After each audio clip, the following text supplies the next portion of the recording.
across the world into the scientific and academic world. And with that, those were my thoughts. We've talked about some of these in the past. It would be interesting to hear if there's any further questions or deliberations on any of those points, and I'm happy to take any questions that you all have. Great. Thank you, Dr. Kirkpatrick. And I also want to take this opportunity to thank you and the AARO for your openness in providing this committee with insight and information about what you've learned so far, how we could work together. I think this is very much an area where it's going to be essential that NASA be a partner and be a good partner for AARO. And I think you're really want to thank you for your role with this committee in helping to start to build that partnership. It's been my pleasure. And let's, Reggie. Yeah. Hey, Sean, thanks for the briefing. Question. We talked a lot about data already. Let's talk about sensors for a second. So you mentioned that you work with labs, academia. Do you see a need to go beyond what you mentioned earlier? That is the type of sensors we have right now, which are based on national security threats and certain phenomenologies and frequency ranges, these kinds of things. Do you see a reason of going beyond that? Yep, And absolutely. So what are some of the challenges you see there, materials or what have you? So can we go back to the front slide, just the first slide where the target characterization is? So we've purpose-built a couple of sensors to do search across that, nope, down one, there you go, that's great. To go down some of those characteristics to see if we can find them correlated to pilot reporting. Right. Some of those are, initially this is going to be, I'm going to say this is a bootstrap method. Right. We're doing a broad spectrum search across very few indicators that we can point to that will enable us to get a little bit more data, refine that, narrow those sensors and go from there. So we aren't just relying on the DoD and IC sensors that exist today because frankly they don't point to where we want them to point. Right? I mean, I'll be frank with everyone. We can point the largest collection apparatus in the entire globe at any point we want. You just have to tell me where I want to point it. Second piece of that is a lot of what we have is around the continental United States. Most people, including the government, don't like it when I point our entire collection apparatus to your backyard, right? It's not allowed. We have some laws about that, and we've got to figure out how to do this only in the areas that I can get high confidence there's going to be something there, and high confidence I'm not going to break any laws doing it. Right? So there's a trade there. So some of these ground-based point detectors are going to be necessary for that, to point up, to point out, to search. Coupled with, we're evaluating a number of sensor opportunities across different organizations, academia, industry, whatnot, that already exist or are being built for similar purposes or maybe other purposes that I might be able to recalibrate for this and see if those will have a chance of seeing that target, right? So that's where the modeling and sim comes in. Can I take that target, put it into your sensor, and have a chance of seeing it? If I can, then I might want to use that. Right. Oh, wait. Who's next? Are you? Nadia. Go. Hi. Thanks, Sean. I have the questions you probably don't want, which are about numbers, unless I missed them during your presentation. You had said that only a very small percentage of your cases display signatures that could be anomalous, and then followed that up with the few objects that do demonstrate potentially anomalous characteristics. What numbers are we talking about? How big is your database? How many years was it collected over, and were those observations made? And then by few, what do you mean? Right. No, that's a great question. So this chart, as I mentioned, we've updated with our current data holdings. At the time of my open hearing, we were at 650 cases-ish. We are now over 800. We are putting together our annual report, which will be due August 1 to the Hill. And in it, and there will be an unclassified version, as there always has been, we will have those updated numbers at that time. We roughly get, I mean, you can do the math, you know, it depends anywhere from 50 to 100-ish new reports a month. Now, the reason we had such a big jump recently is because I got FAA's data integrated in finally, and so we ended up with like 100 and some odd new cases. So there's reason why it's going to fluctuate. The numbers that I would say, so we're gonna try to do a little more fidelity on some of the analytics when we report out. But the numbers I would say that we see are possibly really anomalous are less than single-digit percentages of that total database. So maybe 2 to 5-ish%. Wait. Who's next? Is this on? Hi. All right. I'll stand up because I'm I'm gonna on get the to other you. end of the room. Thanks, Sean, for your presentation and for some of the video footage that we saw. While we're all good scientists on this panel, I think that I look at it with an untrained eye of looking at that video. And so I see 3 spots moving, and everything else in the background looks like it's stable. Can you talk a little bit more about either the sensor platform or what we're seeing that's stable in the background? Because they've been identified as airplanes, and there's clear description of from other data sources that came in to help clarify that. But when I look at this, what are all of the white spots in the background that we're seeing that are stable? So those are that's a star background. Pretty sure that's a star background. Now, so you're looking at those planes were roughly 30 to 40-ish miles away, if I remember correctly. And when you see that smaller plane that comes in at the bottom, that one was much, much closer. It was like maybe 6 to 10 miles away, right? And so the jitter in the sensor is what you're looking at. Right, okay, so the 3 spots, because they look like they're moving at about the same, Right, they are. right? And if they were flying together, but they're not, is what I'm hearing. This is the sensor moving. They're in a flight line, Right, so they're equally spaced in a flight line, and the sensor is jittering. thank you, Yes, appreciate that. yes. Madam Mayor. Wait, next? Walter's been Yeah, waiting. been patiently waiting. Okay, if you go to your first slide, if you don't mind, not the title slide, but the one that trends had slide, the trends, please. yeah. It's the previous slide. There you go. Thank you. So I want to make sure I understand the slide. It says typically reported characteristics, and there are a bunch of things here, like, for example, size, altitude, speed. If it's being observed from a single sensor, use the example of like the airplanes that were coming in, and if you don't know how far away they are, how do you assess the size? Correct. How do you assess the speed?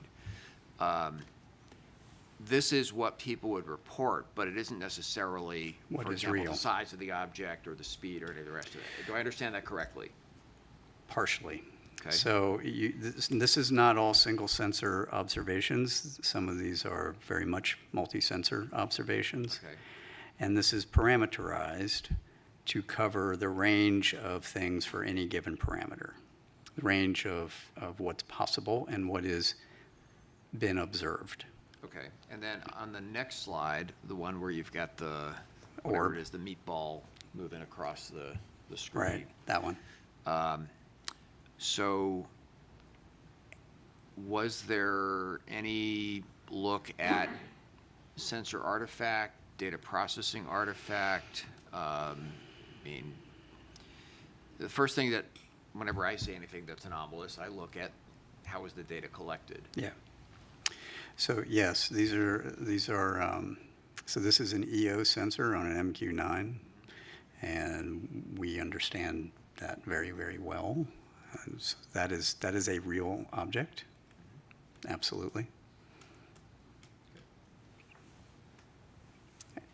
Anna Marie.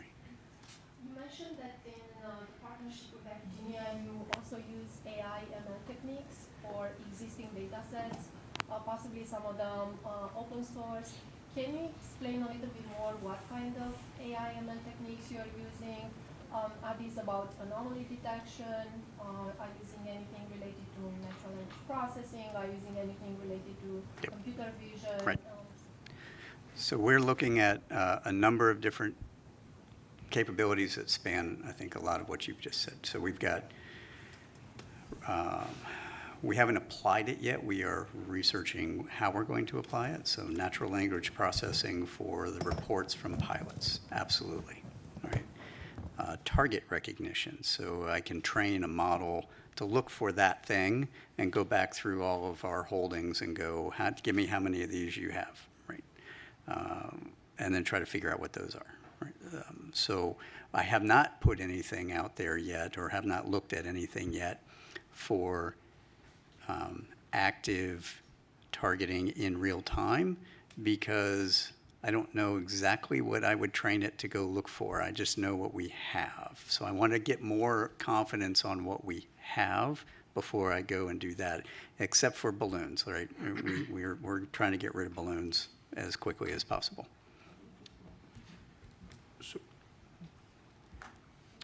So, Sean, I just wanted to begin by thanking you for your service to this nation and this committee. You don't exactly have the easiest job in Washington. So No, I do not. appreciate it. I'm glad you recognize that. Yes, we certainly do.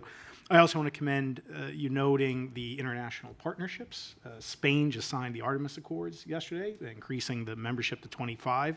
I think that's a global partnership that you could leverage. Only 170 more countries to go, NASA, before we have everyone signed up.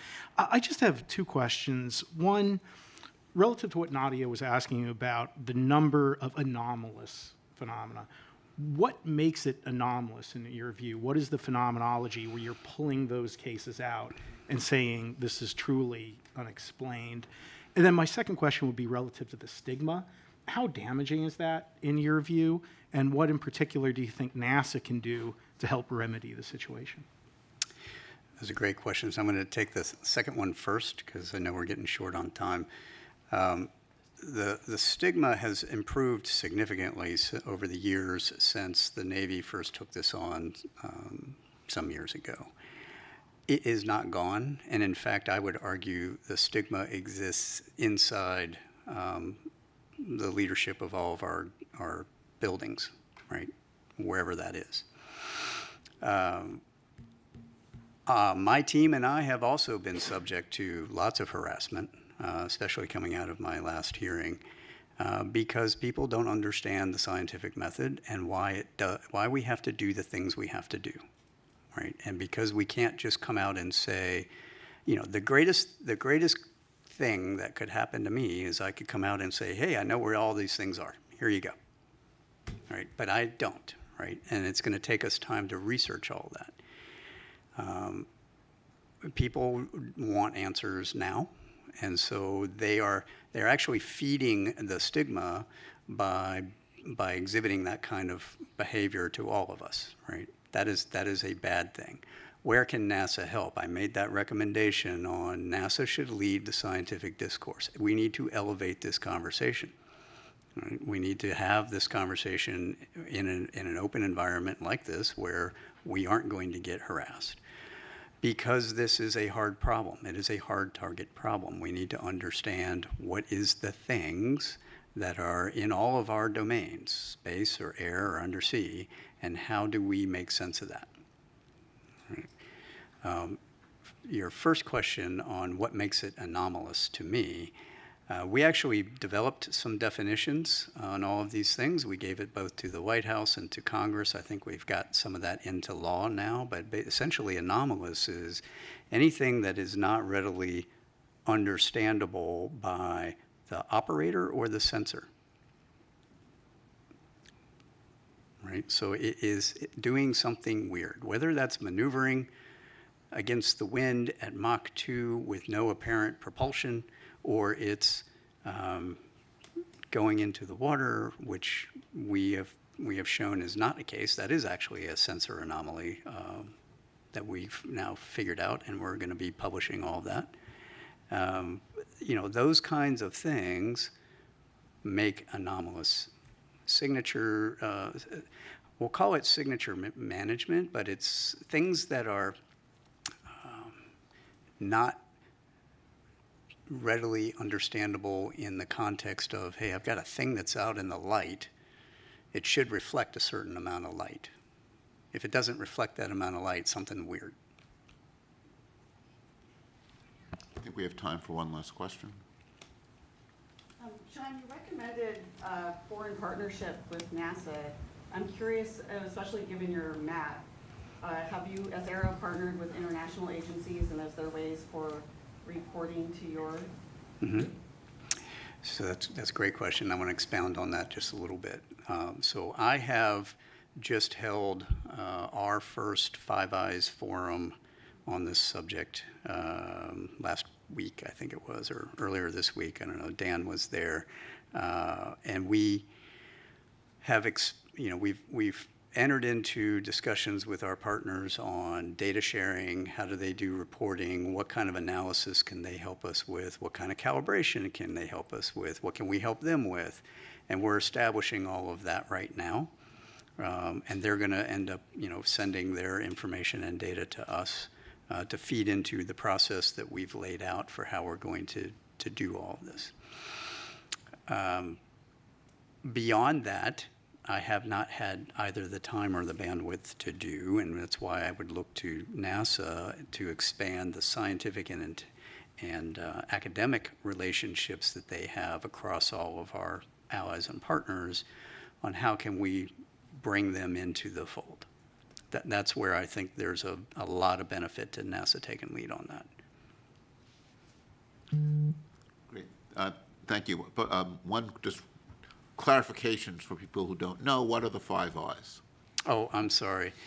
For those of you that aren't familiar with the Five Eyes, those are that's the UK, Canada, Australia, New Zealand, and the United States. So those are the 5 partners. Terrific. So thank Okay. you very much. Thank you.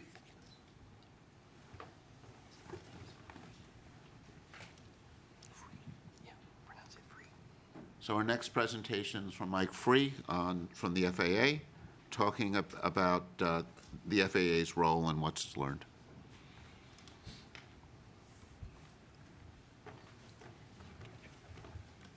Would like to thank the panel for the opportunity to come and give an overview of the FAA and some data points around the FAA's mission, the data the FAA provides to provide the framing of what are the surveillance systems that we can bring to bear, or there's data around those sensors, as well as to frame the limitations of those. I know Sean talked about some of the data points that are used and being integrated, so hopefully this will give you an overview of the FAA's mission as well as those data points.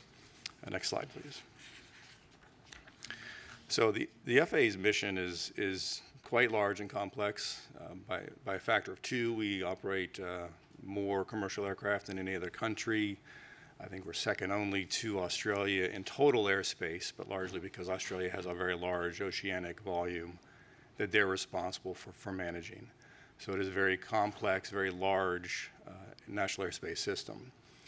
We have over 14,000 controllers, 520 air traffic control towers, which are located at the highest density of airports, and I'll refer to those as towers in subsequent slides. We have 147 what we call terminal radar approach controls, or TRACONs, and those are manned control facilities at the high and medium density airports around the nation, as well as 21 air route traffic control centers, which manage the control of air traffic in the en route environment. There's over 19,000 airports, over 5,000 of those are associated public airports, with the remaining 14,000 plus private airports. Next slide, please. So the FAA's mission is primarily around safe and efficient control of manned aircraft. That has been our historical mission, and it remains our primary mission. Certainly as we talk about new entrants with UASs and advanced air mobility and some of those things, there will be an evolution of the FAA's mission to include safe operation of the NAS with those new entrants. But the architecture and design of the NAS is geared around safe and efficient control of aircraft and manned aircraft. Certainly the commercial aspect, the commercial flights are a primary focus of the agency. We certainly support general aviation and flights as well. But again, our mission is around manned aircraft and safe and efficient operation of those. By the numbers, over 16 million flights yearly, 5,400 flights at peak at the peak time of any given day, 45,000 daily flights, 25 million GA flight hours per year. Very large, very complex operation that we're responsible for managing. We certainly provide a significant contribution for that service to the nation in the form of product toward a GDP. Next slide. So as we get into the discussion of surveillance services, I want to provide a little bit of framework around the categorization of our surveillance services, and we primarily break those into two bodies. The cooperative surveillance, which is defined by a sensor that's avionics or equipment on board the aircraft that works in conjunction with ground-based sensors. The non-cooperative surveillance is independent. This is basically the classic radar. RF energy is transmitted out, reflects off the target, and we receive that signal, and from that return we can determine where that aircraft is. Typically, these cooperative and non-cooperative sensors are co-located together. The cooperative mounted on top of the non-cooperative radar. So from a data perspective, I think in this panel, in this study, I think that the cooperative sensors, those are neither unknown or anomalous. So for the purposes of this briefing or the rest of this briefing, I'm going to focus on the non-cooperative aspect. Next slide, please. So again, from the standpoint of the mission of the FAA, is primarily around manned aircraft, and I think that serves as an important framework for the data points and the type of data that we can bring to bear for this panel. So we break our systems and the design of the systems into different types of systems. So we have short-range radars, which are typically located at the high and medium density airports. And those operate from a range. They have a detection range of between 40 and 60 miles and an altitude detection capability of about 24,000 feet. The long-range radar systems have a detection range of 2 to 250 nautical miles with altitude detection up to 100,000 feet. So that provides the basic the framework for those.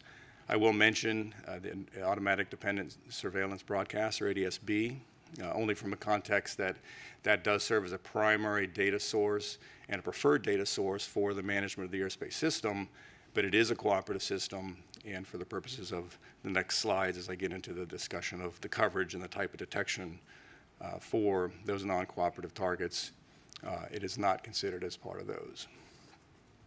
And also surface surveillance is also something that we provide, but again, for the purpose of the study, I only include those for just a completeness perspective. The one final point, as I talk about manned aircraft and primary mission for the drones and balloons and things of that nature, their basic premise is to operate in a not to interfere basis, that they are not to interfere with manned operations, and that's a fundamental aspect as we talk to the data and what we can and can't detect with respect to those non-manned systems. Next slide, please. Realizing this is an eye chart, I wanted to provide just a graphical or pictorial depiction of where our sensors are located. The green, blue, and pink balloons, if you will, represent our short-range radars. Those are located at airports. Those are where those are sighted. The two reddish balloons, they have letters in them, a 4 and a C. Those represent our long-range radars, the Archer 4s and Karcher systems that are used in the context of both from an air traffic control perspective as well as for a national defense and homeland security mission. And the perimeter, the Archer 4s are located around the perimeter of the country, equally spaced, and the Karcher systems are located on the interior of the U.S. I will point out that this only depicts the CONUS. There are systems, ATC, both short-range and long-range systems, Hawaii, Alaska, and Caribbean. Those are not depicted here. I didn't think they were necessary for the purpose of understanding the surveillance. And I will also point out that both for this slide and the subsequent coverage slide, I do not talk to any classified DoD or DHA systems that are in operation. Okay, next slide, please.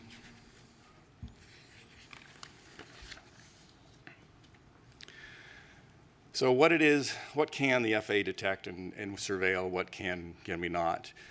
This slide gives you a by altitude slice of what it is that we can detect. So if you look at the square that's labeled 1,000-foot AGL, that depicts by sensor for an aircraft that is 1,000 feet in altitude, what is the range at which we can detect that aircraft? And so on as you get higher in altitude, or higher in altitude, you can detect it at further range. And that's basically a phenomenon of the curvature of the Earth and the line of sight aspect of these radar systems. So pretty good coverage across the U.S. at 10,000 feet and above. This is a mathematical model based of a pure line of sight as well as some geographical screening. As you can see in the western part of the U.S., there is screening due to the mountains and those sensors. Need to take a little bit of time and talk about the nature of the targets. These line of sight models represent an input of a target that is 1 square meter. So think of a sphere of 1 meter in diameter. That's the assumption that goes into these models. So if you think about that in the context of other forms of aircraft, a 4th generation F-15 or F-18 is in the proximity of about 1 square meter, perhaps a little bit larger. A large airliner is perhaps 100 square meters. A small UAS is perhaps a 0.01 square meter. So the range of these detections or the size and the ability to detect these targets from an F-15, large airliner, 100 times larger in size, a drone 100 times smaller in size. So the detection and the surveillance capability really largely depends in part to the target that we're talking about and the ability to surveil that target. All right, next slide.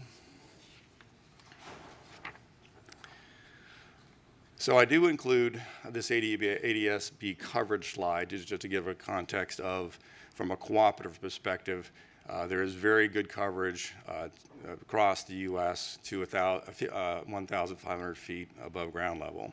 So this provides a context of when we look at the data and start getting into discussion of what it is we can detect. This will certainly be, for those cooperative aircraft that have ADS-B, we could certainly detect those to a pretty low altitude across the U.S. All right, a couple of data points. I think I know Sean certainly talked about some of the data points, and I can provide a little bit of insight from an FAA perspective. Drones are a pretty significant challenge. There's 880,000 registered drones in the U.S. Small drones, I should say, Part 107 drones. Many tens of thousands of those are operated on a daily basis by commercial operators. It's not clear how many private drone operators are taking their drone up for a quick flight. But as I said earlier, those are regulated they're regulated to operate below 400 feet in altitude. So again, it's the drone aspect is for those small drones in particular, and as well as all classes of drones. there are regulatory restrictions to where they can and cannot fly, basically avoiding and not interfering with manned aircraft operations. Second data point, we talked about balloons. The Weather Service, we know on 92 weather stations that release balloons twice a day. At 6 a.m. or 000 Zulu and 1200 Zulu. Typically 2-hour duration. They fly up to 100,000 feet where the envelope bursts and then the payload descends back to Earth. So certainly, at least 184 balloon flights daily in the NAS. Not to consider universities and hobbyist balloons that may be launched, but those are typically small in size. And finally, Sean did talk about UAPs and FAA data. A couple of data points that we do report. There is a process by which air traffic controllers can report UAP sightings or events. Historically, those have been in the range of about 3 to 5 reports per month that have been reported. We did see an uptick of reports in August of 22 that went up to about 8 to 10, perhaps due to Starlink launches. And finally, with the Chinese weather or the Chinese balloon incident in February, we did see a significant uptick, and there's like 68 UAP reports that started in February, and we've seen a large number, subsequent to that. I think that's all I had. Any questions? Do you want to take the question? It's easy. Actually, you can choose the questioners. It's easier from your angle than from mine. All right, Walter.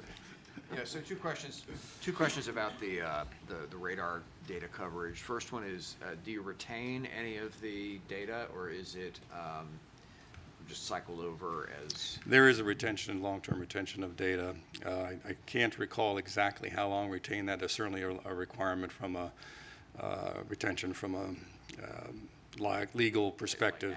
Yeah, exactly.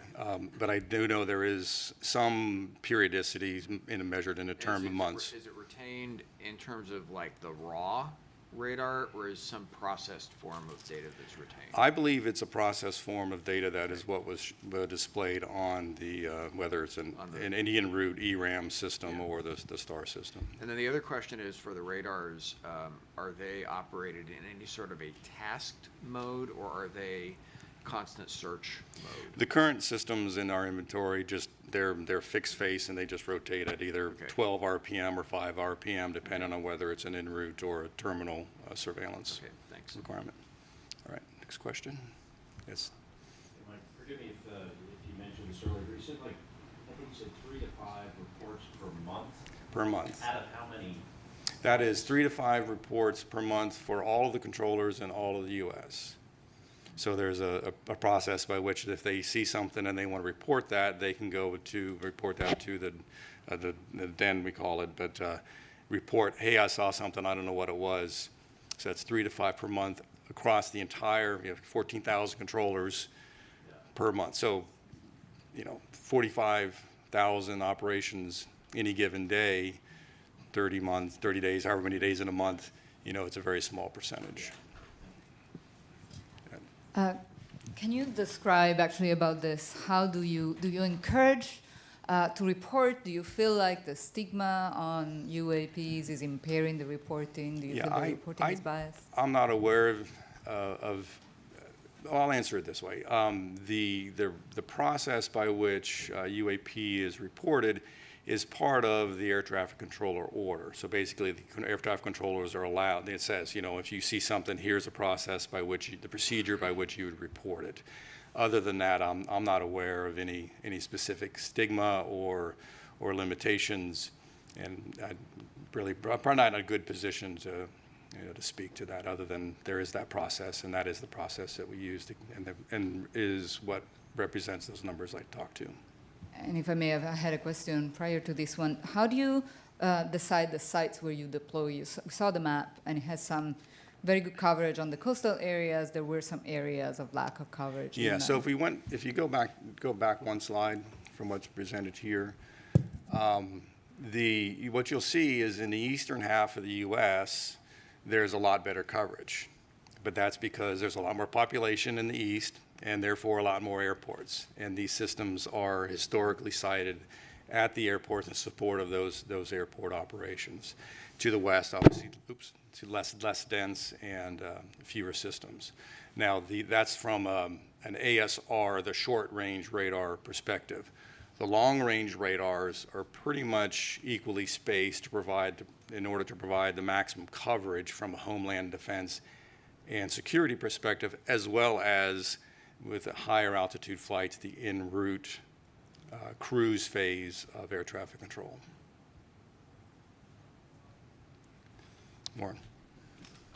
Mike, first, thank you and the FAA for coming to share this information with us. Second, can you speak to a little bit of the filtering techniques that we use? So with respect to, I know Walter had a question about the raw data and process, but can you just talk a little bit about, we actually aren't trying to detect everything. You know, that's actually a very good question and a very good point with respect to what we can and cannot see. So there are, you know, the closer to the ground you point a radar, certainly you can get lower elevations, but you also start to see the effects of trees and other ground-based clutter, as we call it, that starts to interfere. So we have great ability to detect a lot of things, but from an FAA mission perspective, our desire is to find that sweet spot of seeing everything as we can to maximize our mission around safe operations of manned aircraft. Now, to pull that thread just a little bit further, you know, there's also limitations with respect to biologicals or insects and dust and things of this flavor that most aircraft fly above a certain speed. So we typically will have filtering settings on our systems to get rid of the stuff that really is leaves or insects or things of that nature, so that we provide as clean a display for the controllers. So there are specific settings that we can adjust, and it's been learned over many years to perfect those, what we call optimization of those kinds of filters to get rid of what is not a manned aircraft, not an aircraft, and provide as clean a display for the controllers as we can. Yes? Yeah. Please. Oh, thanks. Thank you. Thanks for the presentation.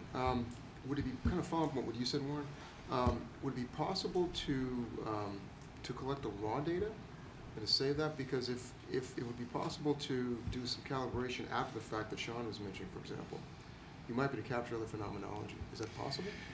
Well, when you say raw data, I think we'd have to talk a little bit about what is meant. So, you know, from a technical perspective, pure, what we would call INQ data is huge, you know, gigabyte, very, very, very large volumes of data.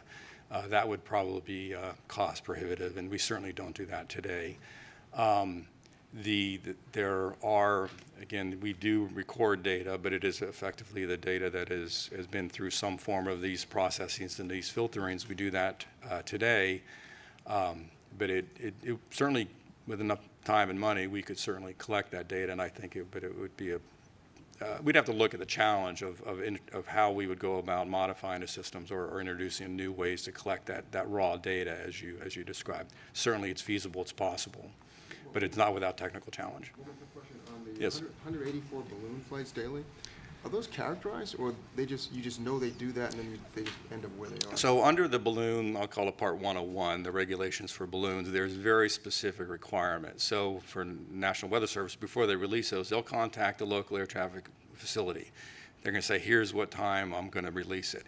And when they release it, they have tracking, and they provide that tracking to the air traffic control facility throughout the flight of you know, that particular balloon. There are commercial balloons that are also launched, but those for the most part, as I understand it, they actually transmit their GPS position in support of where they're flying, so as to ensure they're not interfering with air traffic, and to ensure the air traffic controllers are aware of where those balloons are operating. Yes, ma'am. So we've talked about reporting the 3 to 5 per month from air traffic control, but what about from the non-cooperative surveillance? Has there been anomalies from the sensors themselves? And if so, what is the process for that?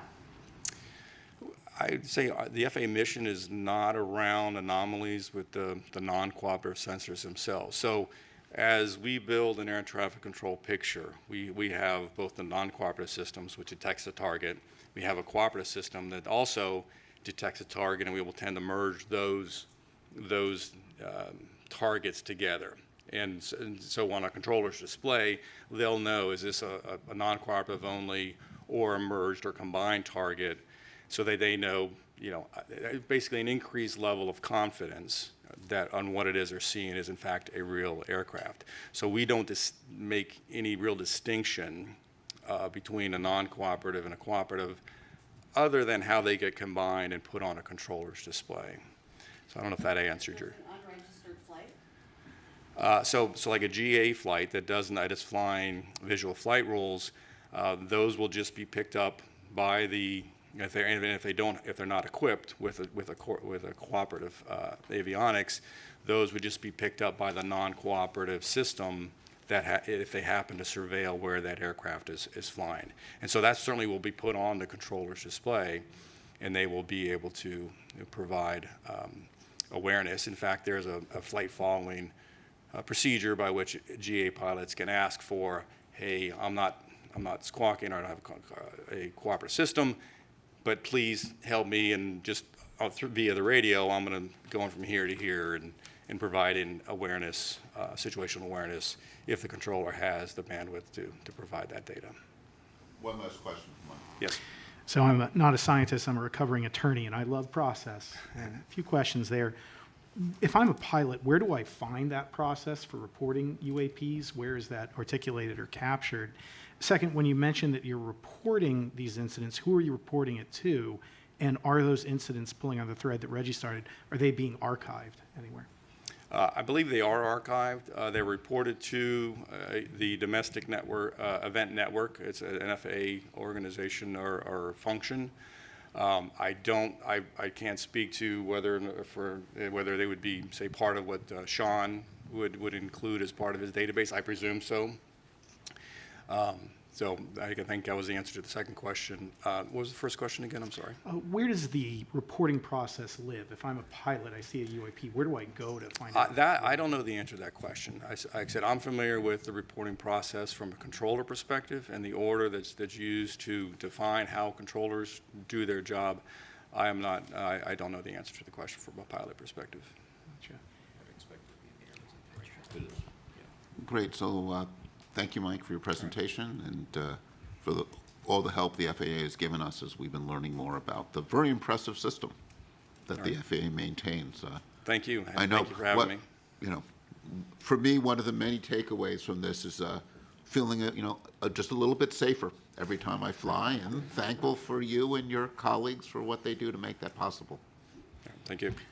And we're now going to take a quick lunch break. We'll be back at 12:30. And see you all soon.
series of short presentations by members of the panel on their thoughts on different aspects of our charge.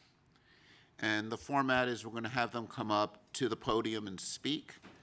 And I'm going to ask each of the speakers then to take questions. It's actually the angle with this setup is you can see the people better from the podium than I can, where it's hard to see people behind you. I'm going to try to manage the time. So as those questions come to an end, I'll cut you off and bring up the next speaker. And we'll move through the 6 topics, and then we'll have some time at the end for some general discussion. The first speaker will be Dr. Nadia Drake, talking about framing the issue of UAP.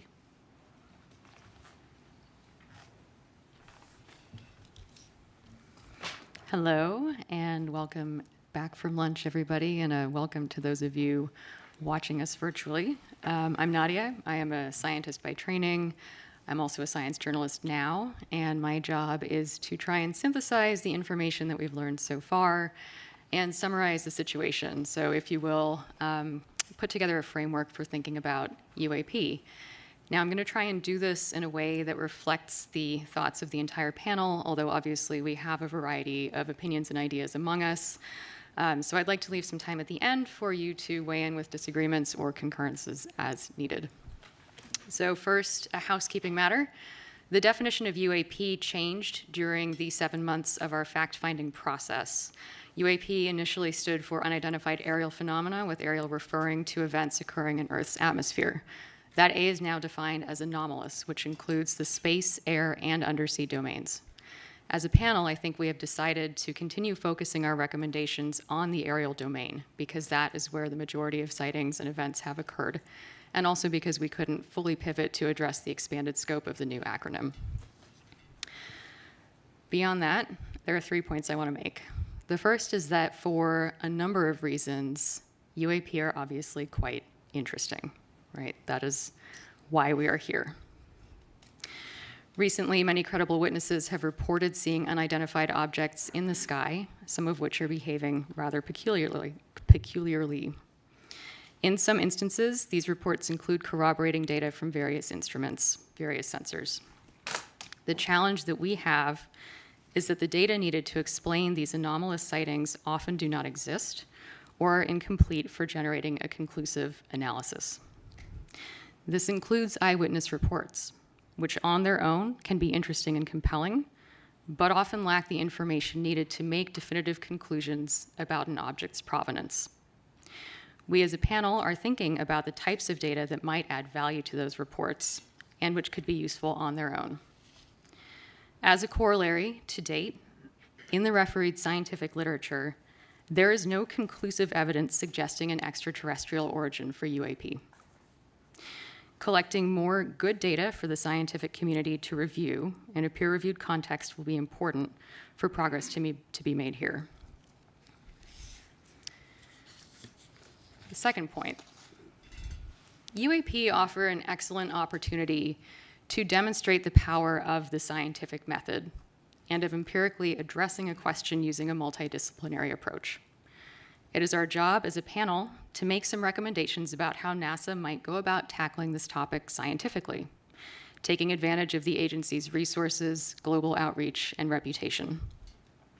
Key points to keep in mind here are that science is hypothesis-driven. Scientists build confidence in their theories by relying on well-calibrated, well-collected data, using well-established methods with rigorous evaluation and independent corroboration. In science, skepticism is not a bias, nor is it a bad word. It is not our job to define nature, but to study it in ways that let nature reveal itself to us, regardless of how exciting or disappointing that reality might be. And to that end, when we're thinking about making recommendations about how NASA can tackle this topic scientifically, I think it's important to remember that it's not NASA's job to replicate the efforts of the Department of Defense, but rather to consider approaches that are complementary to what the All-Domain Anomaly Resolution Office is doing. And so one of the questions that we as a panel, I think, need to center is, what can we recommend that NASA can do that the DoD cannot? Third point, to that end, What are we even looking for? How are we defining this problem? And how do the available data define what seems to be, to borrow a cliche, a very slender needle in a very big haystack? We heard a little bit about that today from Dr. Kirkpatrick, who reported that there have been 800 events collected over about 27 years. And between 2 and 5% of those events display signatures that could be anomalous, defined as anything that is not readily understandable by the operator or the sensor, something that is doing something weird. Mr. Free and some of the experts on our panel have defined the background on which those events exist, the amount of stuff in the sky at any given time, like so. On average, FAA air traffic control handles 45,000 flights per day in US airspace, with 5,400 aircraft in the sky at peak time. Worldwide, on average, there are about 1,600 weather balloon launches per day. In the US, there are at least 184 of those balloons launched, and that doesn't include private companies or research flights. There are about 1.69 million recreational or model small uncrewed aircraft systems, and an additional 880,000 drones are registered for commercial use. And these are not controlled by air traffic control, and they're not scheduled flights. So that's our challenge. So when making recommendations as a panel, I think we need to look at what kind of imprint we want to leave. What does the situation look like 5 years from now? What does it look like 10 years from now? Why are we making these recommendations? We heard a little bit about this morning from both Mike and David, who noted that many discoveries in science are rooted in initially unexplained and bizarre phenomena.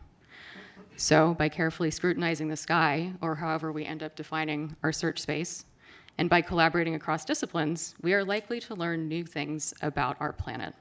That's a fact. And that's the commensal science case we might want to consider when making recommendations here. All right. Does anyone have thoughts? Questions, thoughts, comments? Carlin. I guess I want to challenge a little bit. We changed the A from aerial to anomalous as the legislation required. But I'm not sure we precluded anything beyond the aerial for this panel. And so I've just raised that as a question for us, even though mostly what we've seen, and I think NASA's mission space would be more the aerial. I agree with you, and I think that is a parameter that we need to define as a panel. Yeah, I'll just quickly jump in and echo some remarks I made this morning, that yes, the A changed from aerial to anomalous, but it's also accurate to say that the preponderance of events are in the aerial domain. That being said, your panel scope has expanded outwards, and I think we'll hear a little bit from David later on that very subject. I mean, I think anomalous, people often think about it as going down, including ocean. But I think what's very relevant for NASA is going out, right? And, you know, looking at things in our solar system. And I think in some sense, I think there's certain responsibilities in, you know, when we look at airspace, there's FAA responsibilities, there's DoD responsibilities. As you get further and further away from the Earth, eventually it's all NASA. Once you get out, you know, towards the, you know, certainly much of the solar system and out to our galaxy, that's all NASA. And when we start, you know, thinking about things like, you know, and this will be, you know, David will get to this, observations beyond the Earth's atmosphere. I think this change in language lets us also think about outward, you know, further out in the solar system as well. Good, yeah. Other thoughts? Great. Did I summarize everything totally accurately? Awesome. Excellent. Okay. Thanks, everybody. Paula.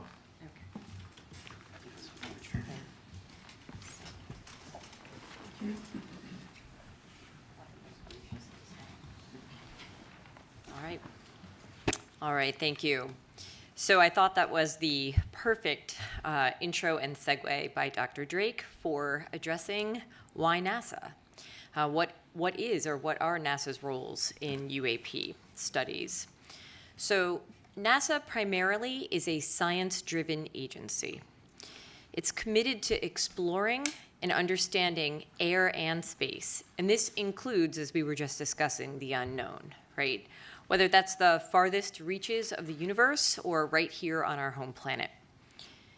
In that light, NASA has over 60 years of experience measuring phenomena in air and space, in air that might be aeronautics, astronomy, as well as measuring other Earth phenomena, and this may include aquatic or atmospheric phenomena as well. And they do this using the unique vantage point of space. NASA's mission, data, and technical expertise in science and engineering may also help investigate and understand any of the reported phenomena. It makes sense to explore what new observations or measurements or studies might contribute to the understanding of reported phenomena. In that light, Dr. Fox made this point this morning, there's a tremendous archive of NASA data. These are from satellites and other space-based and ground networks, as well as other assets, and these are freely and openly available to the public. NASA research, as was mentioned, also supports a wide range of methods. This includes advanced data analysis, modeling, cutting-edge computational and data visualization tools, and these are all useful for investigating unexplained observations, which may be crucial in studying these phenomena. Discoveries and results are all publicly available. And this can be something from the characterization of extraterrestrial solar planets or the hole in the ozone layer. And these are communicated publicly through many outlets through the agency. NASA also has a long-standing public trust.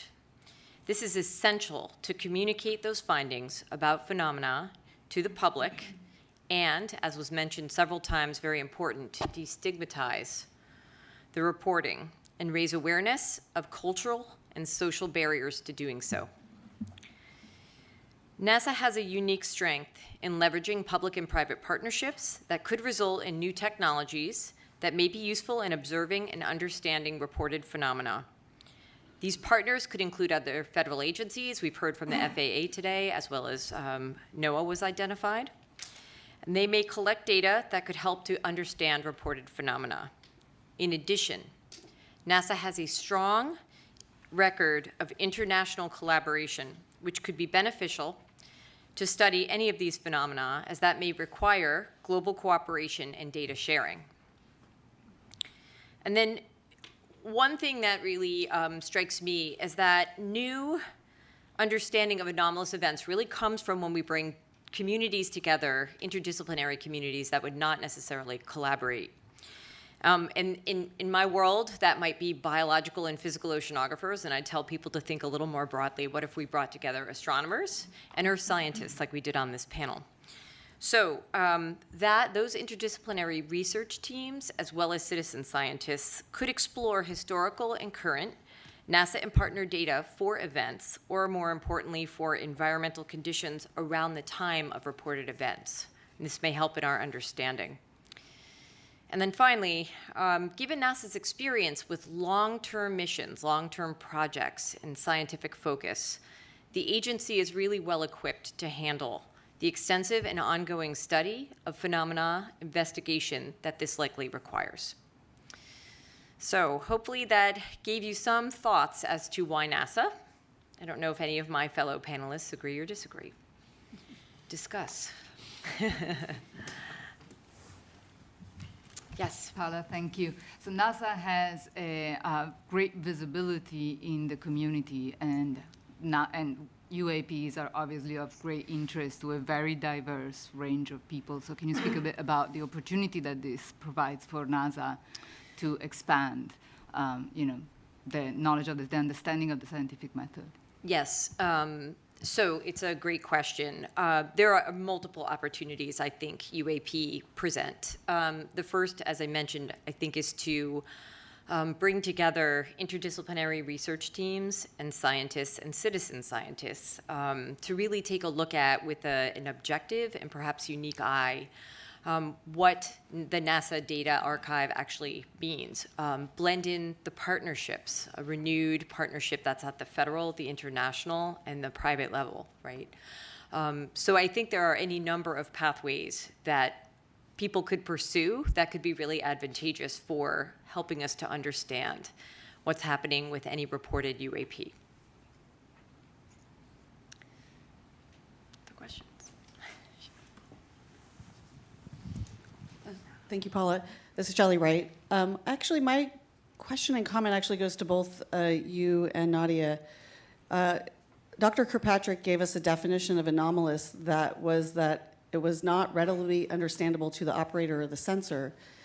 And from the NASA's perspective, for our panel, I think we have to consider a broader definition if we're talking about citizen science. Mm-hmm. And I'm curious of how we incorporate that, especially within the communication avenues that we were just discussing. It's a good question. Not all data in an archive are user-friendly, right out of the gate. But I think NASA does an excellent job making things like quick look or browse products available. You can go on the NASA website. You can look at different aspects of different things that the agency has in its mission to study.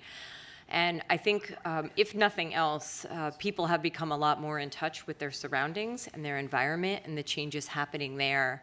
And so I think there's probably an opportunity for people to maybe not become overnight experts in how to process satellite data and use it for basic research in a complex fashion. But there are ways to utilize those data to look at your environment if you think you've seen something or you wish to report something.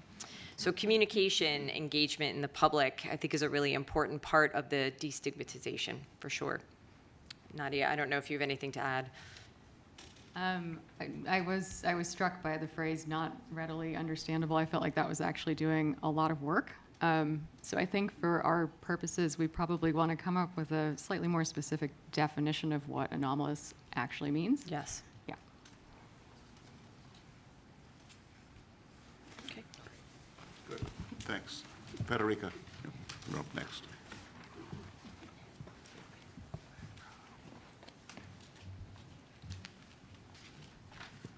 Hello, everybody. My name is Federica Bianco. I am an astrophysicist and a data scientist, and I bring this perspective to the panel. So for the next few minutes, I want to emphasize some of the things that my colleagues have already mentioned about the data, particularly the status of the data that exists, and what the data that we should collect to really understand what may be. We've already heard in a few cases by a few people that NASA's role is to explore the universe through the scientific method. The application of the scientific method to discovery requires that the data meet some standards that allow the data-driven approach. And there are many standards that have been established in the scientific community over the years. I can mention one, for example. It's called the FAIR standard, where FAIR stands for findability, accessibility, interoperability, and reusability. The current status of the data about UAPs does not meet these standards. The data collection is inconsistent, it's inhomogeneous, it's uncalibrated, the data are poorly documented and largely incomplete.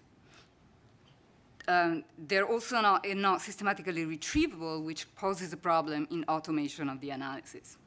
So WAP could benefit from data science and machine learning methods, from artificial intelligence that is developing at a rapid pace. But machine learning and AI cannot be applied until the data meet these standards. Even to study a single event currently requires a significant lift in retrieving the data and the metadata that may or may not be available. And this lift is at the moment entirely person-powered, which means that it cannot be automated to apply machine learning methods. Organized repositories need to exist to enable the automation of retrieval of the data and the metadata, and this is a necessary premise to enable the systematic scientific approach to the study of UAPs. Anomaly detection is a well-developed, although notoriously hard discipline, and which has seen tremendous advances recently with data science and machine learning. Usually, this means detecting rare and unusual signals in a complex that is noisy and rich with phenomena that we know. So there are two general approaches to anomaly detection in the scientific community. One is the following. If we know the signal that we expect, we can model it, and we can simulate it and maybe inject it in our data. So we can develop methods that are specific to finding those exact signals or signals that are similar to those. And we might be able to conceptualize signals coming from physical systems that respond to the laws of physics as we know them, but we cannot comprehensively produce all possible signals that could relate to or explain UAPs. So the alternative approach in detecting anomalies requires a thorough and deep understanding of what is normal and usual to tease out what is unusual and unlike the rest. These methods typically fall in the realm of what we call unsupervised machine learning. What is usual, maybe the balloons, the aircrafts, and a wealth of natural phenomena that we have heard of. And what is unusual, what is an anomaly, means anything in that is not consistent with the way in which those things look in our data. Once the anomalous signal is detected, it can be studied in more depth, either through the discovery data itself, but that may not be sufficient. So then we may need to collect additional data to study these anomalies. And this is something that in astrophysics we typically refer to as follow-up data. This can be very hard, especially if the phenomena that are anomalous are also ephemeral in time. So you have to promptly respond to the detection and set up follow-up observations. It's an extremely hard game, but it's something that is seeing a large development in astrophysics in recent years with the study of anomalous detections in the universe. This approach relies entirely on a comprehensive and systematic organization of the data, which is paramount, and on a deep understanding of all the data that is actually usual and known. The data that we might want to collect ideally will be collected in a multi-sensor and multi-platform and multi-site manner. Eyewitnesses reports, I want to elevate what Dr. Drake said, cannot ascertain the nature of UAPs. However, they should be considered because they may contain important information, for example, persistent sighting locations or seasonality. But they only really work if joined with quantitative data collected by sensors, as well as biophysical and psychophysical assessments of the witness and the impact that the experience has on them to really reveal the nature of UAPs. You've heard it from my colleagues a number of times. The data needs to be collected by sensors that need to be calibrated or calibratable. So we need to collect not only the data, images, sounds, spectral characterization of what we see, but metadata. The sensor type, the brand of the sensor, the noise characteristics, time of the acquisition, instrument sensitivity, as well as information about the circumstances of the data collection, for example, temperature, or the location, or the conditions in which the sensor is at the time of collecting the data. The data should be collected simultaneously by different platforms, ideally in different locations in a multi-sensor system. So some of the data that we may want to collect are images, but also temperature, sound recording, spectral data emissivity that tells you the color in a very fine grid, as well as monitoring the motion of objects, which has been very important to identify what we have seen as UAPs that have been reported. Much of this certainly can be achieved with professional-grade infrastructure, and both new and existing infrastructure to do that, such as astrophysical and geographical observatories, both on the ground and satellites. Some modern observatories in particular are designed for the detection of time anomalies specifically, as well as for the detection of objects that move rapidly in space, near-Earth objects, asteroids, meteors, etc. So those could be leveraged for the study of UAPs. There is also some effort ongoing in the developing of facilities that are specifically designed to detect UAPs, and many of those comply with the characteristics that I just described. This level of information, though, can also be obtained by the public. We could crowdsource the data collection if a platform to crowdsource exists that supports the collection of data and metadata and the transmission of data and metadata. And we think that NASA might be able to play an important role in the development of this platform. To echo what Dr. Bontempi said, NASA has a wealth of experience in coordinating scientific studies, efforts across discipline and domains, serving as a bridge between communities in the interdisciplinary studies and studies across different countries. All of these can be supported, all of these can be leveraged to support the work of the other agencies in the identification and explaining UAPs. NASA also has a really important experience in data curation. We have heard about the sophistication of the analysis of the data that NASA provides, of the sophistication of the calibration that the data that NASA shares arrives to. We have heard about the open data policy that NASA data goes under.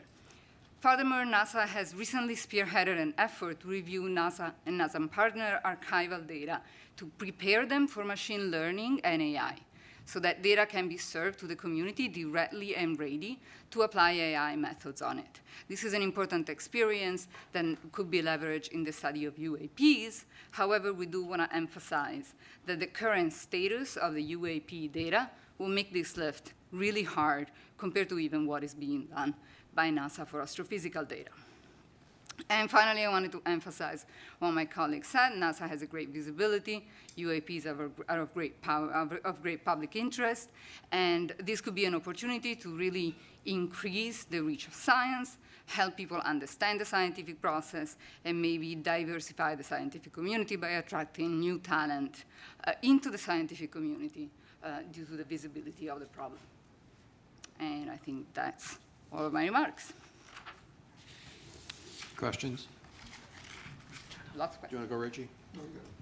So on the whole crowdsourcing front and getting reports from citizen scientists, what are you thinking along those lines? Is it providing a set of guidelines for how you report? Is it open sourcing a set of applications for cell phones to be able to pull in a lot of the right metadata? What does that look like? Yeah, so I think guidance would, just a set of guidance of best practices, et cetera, would just not be sufficient. I think what needs to be provided is a platform. You mentioned cell phones. Cell phones have been used for crowdsourcing, the study and detection of a number of things in astrophysics, in space science. So that can definitely be done. The issue, I think, is going to be to make sure that this platform is reaches a large enough community to really have a crowd to source the problem and coordination. Something that this could achieve, for example, is the follow-up that I mentioned earlier, right? So we need this community that would use the crowdsourcing facilities to be connected so that if something is cited by one person, that message can go across and a broader community can point their sensors to the problem, to the sighting. And the data has to be transmitted to a place that can centralize it and curate it. Yeah, please feel free to say this is a bad idea. But if you thought about synthetic data, as you were talking, I was thinking, you know, given the fact we don't have enough quality data to train a neural net, if we were to generate synthetic data based on the information we do have and then filling out the other characteristics as we might guess, does that then help us train something to iterate in AI to be able to find other correlations within data as we get it? So we do it all the time in data science, right? We do generate data sets where the data sets are sparse or scarce, and we cannot train machine learning models. It's a risky business because in the data that we generate, we embed the bias that we have. So we embed our thinking about the data, the way in which we think the data looks, and the way in which we think the anomalies look. So particularly in anomaly detection, it is a very difficult thing to do to try to make sure that you don't bias your models to what you know. I want to come back to this topic of anomaly discussion in our general discussion. We're sort of starting to run a little late, so want to cut off questions now, but we do have a little time later at the end. So don't forget your questions. Bring them up again in discussion, and we'll talk more later.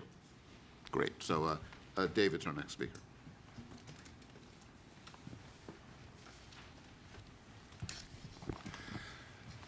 All right, good afternoon. My name is David Grinspoon. I'm a planetary scientist and astrobiologist and I'm going to talk for just a couple of minutes about how observations beyond Earth are relevant to our study of UAPs. Many of NASA's missions are, at least in part, focused on answering the question of whether life exists beyond Earth. Astrobiology is the study of the origin, evolution, distribution, and future of life in the universe. As part of this, we consider how to search for biosignatures, observations we can make of other planets which might betray the presence of life. So we look for things like anomalous gases in the atmospheres of planets and other anomalies which may possibly reveal the presence of life. When we discover such an anomaly, we don't conclude that we've discovered life. We seek more data to understand what we're seeing, and often this leads to other new discoveries. Similarly, we can talk about looking for technosignatures, observations we can make which might reveal the presence of technological activity somewhere else. NASA is also supporting some research studying technosignatures. While there is at present no evidence we're aware of suggesting an extraterrestrial source for UAPs, these existing NASA programs are relevant to the question of UAPs in at least two ways. First, researchers in astrobiology and SETI, the Search for Extraterrestrial Intelligence, have focused for many years on techniques and methods for identifying anomalous signatures and determining if they have mundane natural explanations, as opposed to revealing unknown biological or even technological activity. The SETI community has expertise and methodologies for determining whether a potential technosignature is in fact a natural phenomenon or misinterpreted terrestrial technology. When a possible technosignature is observed, we ask, is it a real signal? Is it a known or unknown natural phenomena? Must it be technological? Is it known terrestrial technology? So these scientific communities have relevant experience in determining and communicating about whether observations which first appear to reveal extraordinary evidence actually justify making extraordinary claims. Second, if we do acknowledge an extraterrestrial source, however unlikely, as one possibility for UAPs, then these objects must have traveled through the solar system to get here. Within the scientific community, there's a widespread, but by no means universal belief that there are extraterrestrial civilizations. And we have a well-developed rationale. There's a lot of literature for discussing this, which I won't go into now in the interest of brevity, but it has to do with the vast numbers of exoplanets and the timescales of evolution and the possibility of convergent evolution on different planets leading to somewhat similar outcomes. It's a fascinating subject, but the relevant point here is that the same rationale which supports the idea that extraterrestrial civilizations may exist and may be detectable also supports the idea that finding extraterrestrial artifacts in our own solar system is at least plausible. NASA is the lead agency for solar system exploration. It already has an active program of detecting objects in our solar neighborhood using both ground-based and space-based facilities, and it could leverage those capabilities to search for objects in space with anomalous motion, anomalous trajectories, unusual light curves, anomalous spectral signatures, or other characteristics. Most of the solar system has not been searched for artifacts or anomalies, and these modest data analysis efforts could potentially be applied to existing and planned planetary missions. The galaxy does not stop at the edge of the solar system, and the solar system does not stop at the top of the Earth's atmosphere. It's all a continuum of possibilities worthy of investigation. If NASA applies the same rigorous methodology toward UAPs that it applies to the study of possible life elsewhere, then we stand to learn something new and interesting, whatever the ultimate explanation is of those phenomena. And that's all I wanted to say right now. Well, we have time for one or two comments or questions or thoughts. Yeah, thank you for that. You know, it struck me while you were speaking about biosignatures that we do a lot of that type of analysis, right, in our home planet in different capacities. And so it's more of a comment, but I wondered your thoughts on, you know, bringing together those communities that might not work together and whether that would aid in, you know, not only establishing what's normal, but you know, enabling the detection or maybe the understanding explanation of a UAP if reported. Absolutely. I mean, you know, the focus of my talk was observations elsewhere, but in fact, most of what the field of astrobiology has to study is here on Earth, because after all, it's our one example of an inhabited planet, and it's a little bit easier to get to make observations. So yes, any insights you have in that area, or any suggestions for collaboration between those communities would be very valuable.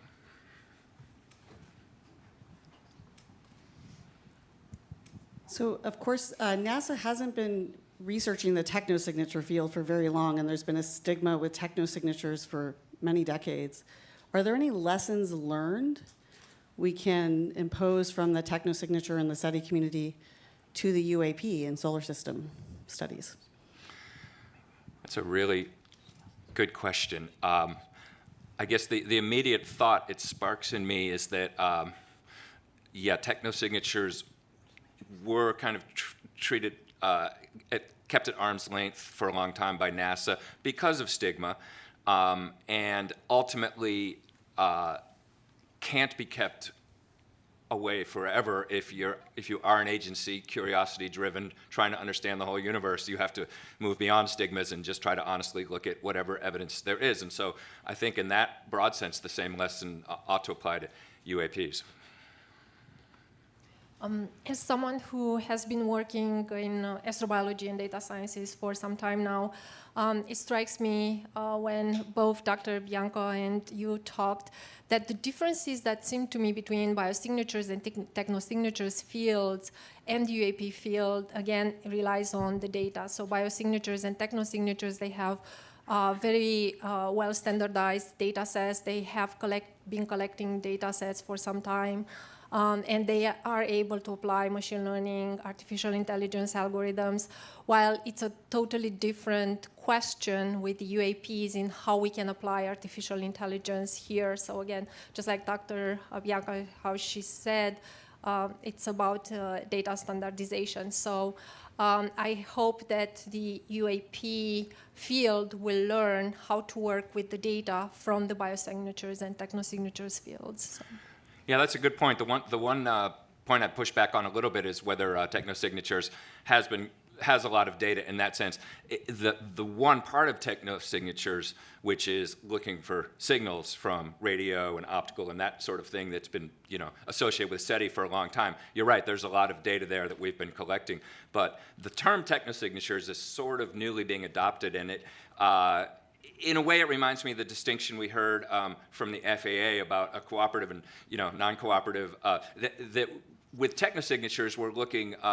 There's more of an emphasis on finding technology that is not necessarily intended to signal us, but just sort of doing what technology does and finding ways to, you know. So it's not looking for signals as much. And in that domain, we have not necessarily been collecting information for that long. But your point is well taken that there are lessons learned from certainly the astrobiology and the sort of classical SETI field where we've had a lot of data, and we could look at how that is analyzed and try to collect the data for UAPs that will be amenable to that same sort of analysis.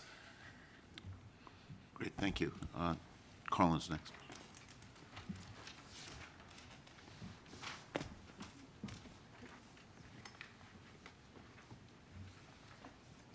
Hello, everybody. I'm Carlin Toner. I'm an aerospace engineer. You know, it really struck me when Dr. Drake opened up this afternoon and talked about this really small needle in a really big haystack that we're looking for. And I'm going to talk to you about reporting, a theme that we've heard a lot. How can we make that haystack smaller and that needle bigger?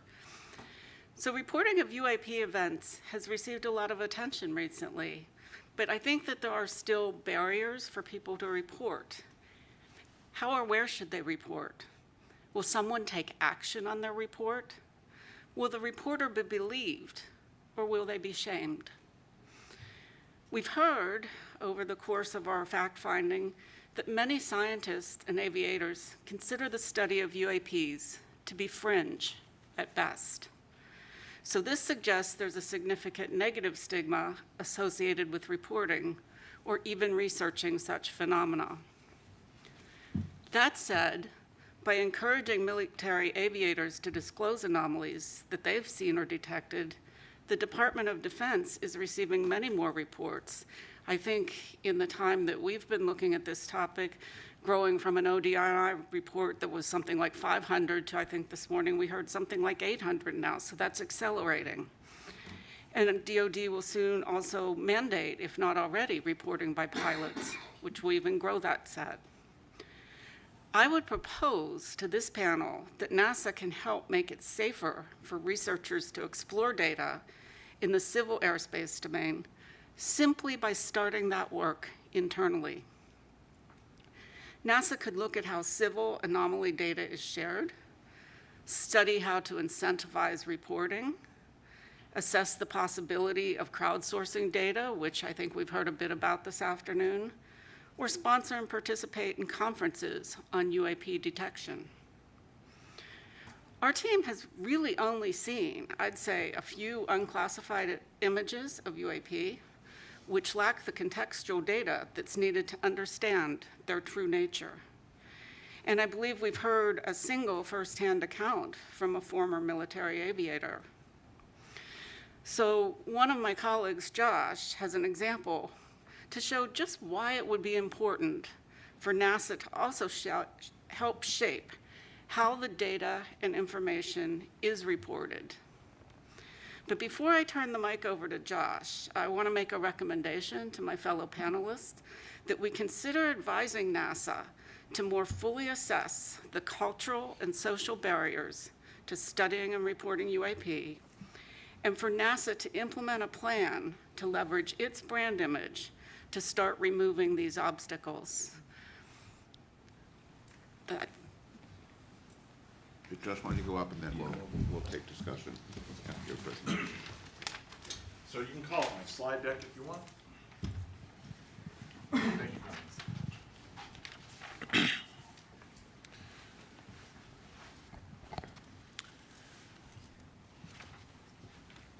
So it's not the charge of our panel to evaluate UAP evidence, but part of our statement of task is to assess the scientific analysis techniques that are available. You don't have to start it just yet, and how we might use them to determine physical constraints on UAP. The UAP reports with the most detailed contextual information are the ones from the Navy aviators, and they're using a combination of ranging and infrared imaging information. And for these cases, we can directly calculate critical parameters of a UAP, such as altitude and velocity, under certain assumptions. And it's, the main point I want to make here is that this multi-sensor approach is absolutely critical to charting a path forward for UAP investigations, and that pertains to NASA as well. So I'm going to provide one example here just to illustrate the crucial role of science and scientific analysis, and the role of scientific analysis to avoid misinterpretation in some sense. Next build. Just hit space. Yeah, okay, so this is, this video was recorded by pilots deployed from the aircraft carrier USS Theodore Roosevelt in 2015. The example has been given the nickname Go Fast because it gives an impression of an object moving very rapidly against the ocean surface. And the question is this impression correct? And if not, what can we say quantitatively about what that object is doing in kind of Earth-centered coordinate system?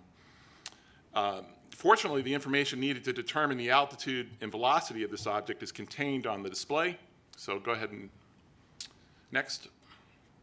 And this includes the elevation angle of the camera, the azimuth angle of the camera, the target range in nautical miles, aircraft altitude, the time reference in seconds, indicated airspeed in knots, This information in this video in particular has been discussed quite a bit on the web. So let's begin with the object altitude. Next, please.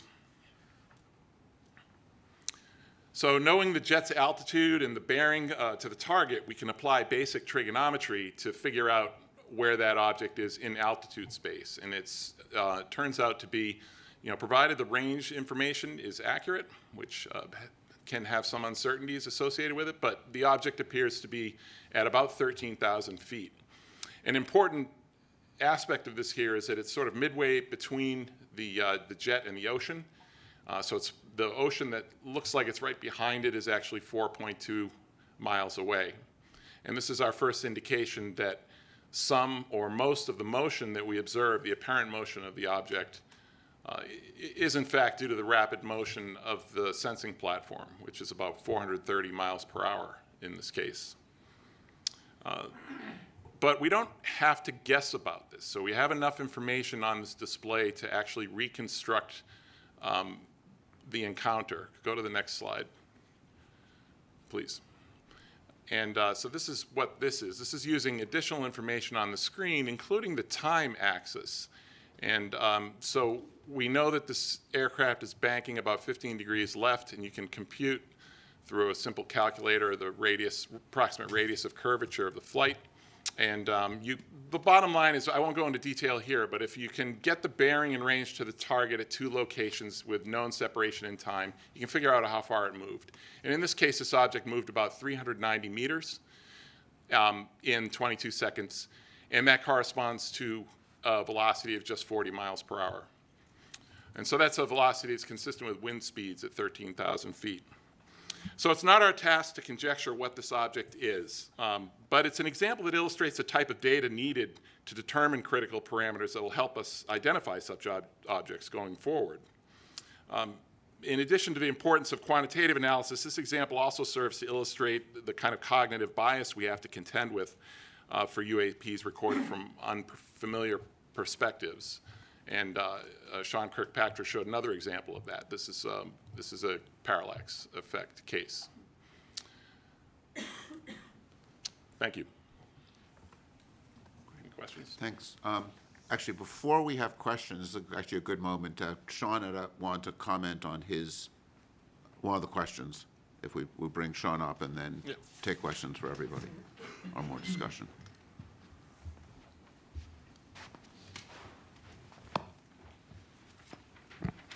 Thanks. That was actually very helpful for everyone, I'm sure. Just one piece of clarification on the video that we showed, the second one that was the newly released one, had the 3 aircraft in it. The question was asked about if it was a stabilized background against which the jitter was showing. I am not 100% certain of that answer. It might just be a bunch of dust on that sensor, but let me go back and get you a more fulsome answer. It is either stabilized background or it's just garbage. But in either event, the 3 aircraft are jittering because of the platform. But that's another example of exactly what you're saying, right? It's the perception of the operator who thinks it's doing something else when it's actually just your own camera. Right. Yeah, if I could just, Sean, in your event, it seemed to me that what you mean by jitter in this case is the plane is actually making motions that are causing a parallax. So it's actually more than that. So the plane will move, and that'll cause the parallax that you just showed. But the sensor itself, a lot of these cameras are in gimbals. For those of you not certain what a gimbal is, it's the thing that your cameras sit on, your telescopes sit on, it moves it around in different directions. Those can sometimes be stabilized, in which case they damp out the motion of the platform. And in other cases, they're not, and they jump around. And so what you're actually seeing in that video is what we call jitter of the sensor against the platform. So the platform's moving and the sensor is moving. It's not a stabilized against the target. But once it's collected, sometimes in processing, the background is stabilized frame to frame, just like some of those TikTok videos you see, right?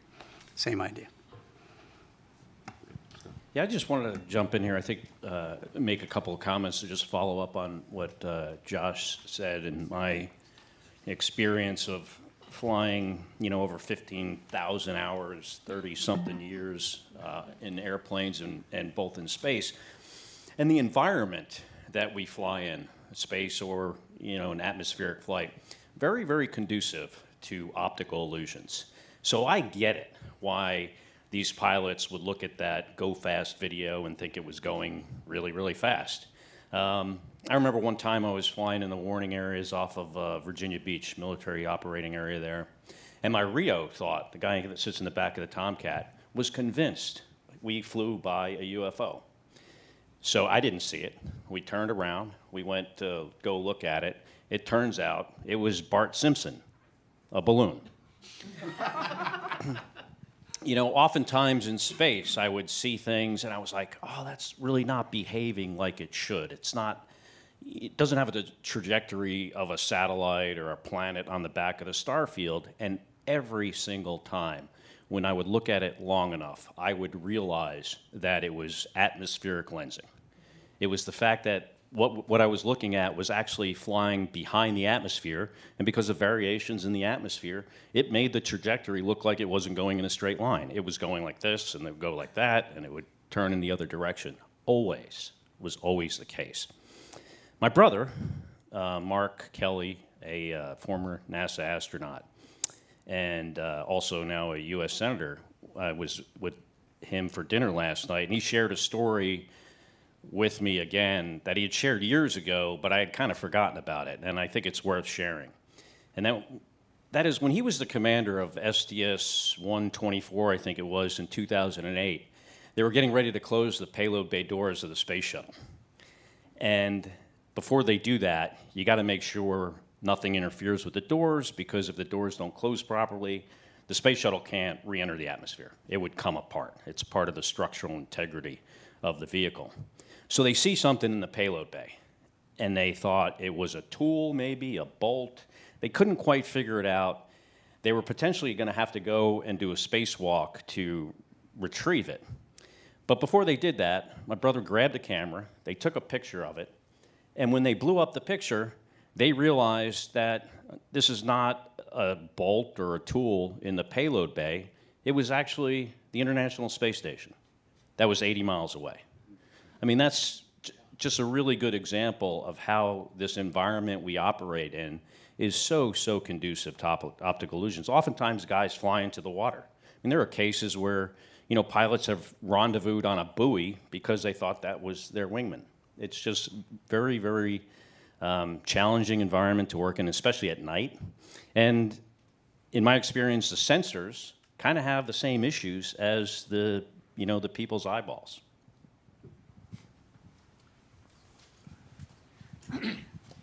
So per what Scott just said, I think we need to take it as an action to investigate unidentified animated phenomena to go after Bart Simpson.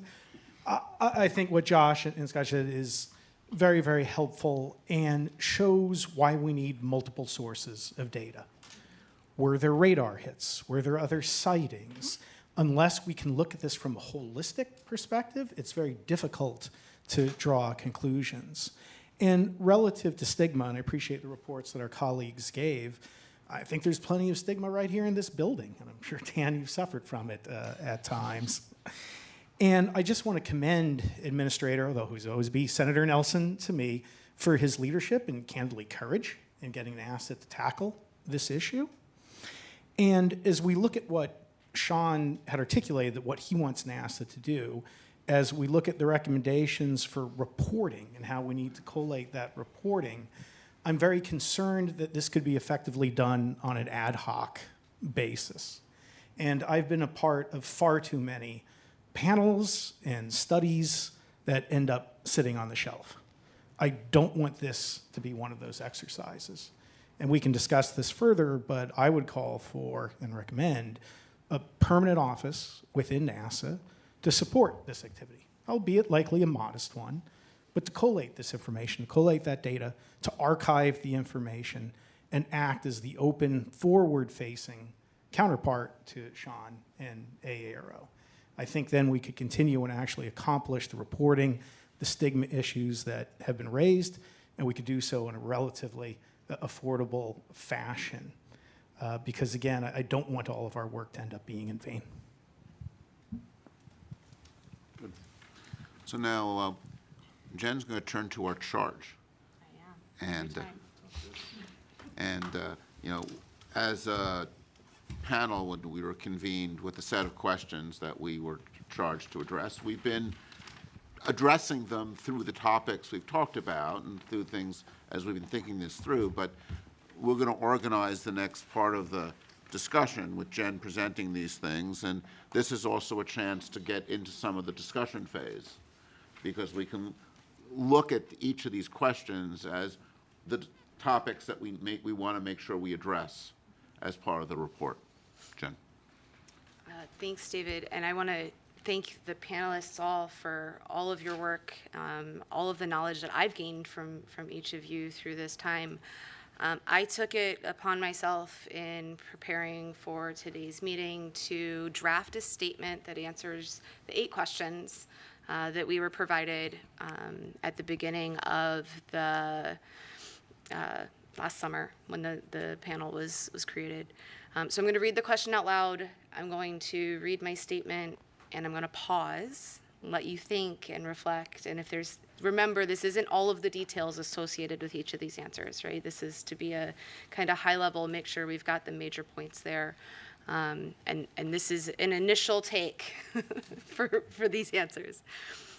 So the first question goes, what types of scientific data currently collected and archived by NASA or other civilian government entities should be synthesized and analyzed prior to potentially shed light on the nature and origins of UAP? So the panel reviewed data sources, analytic tools, data architectures from NASA, NOAA, FAA, Commerce, and others.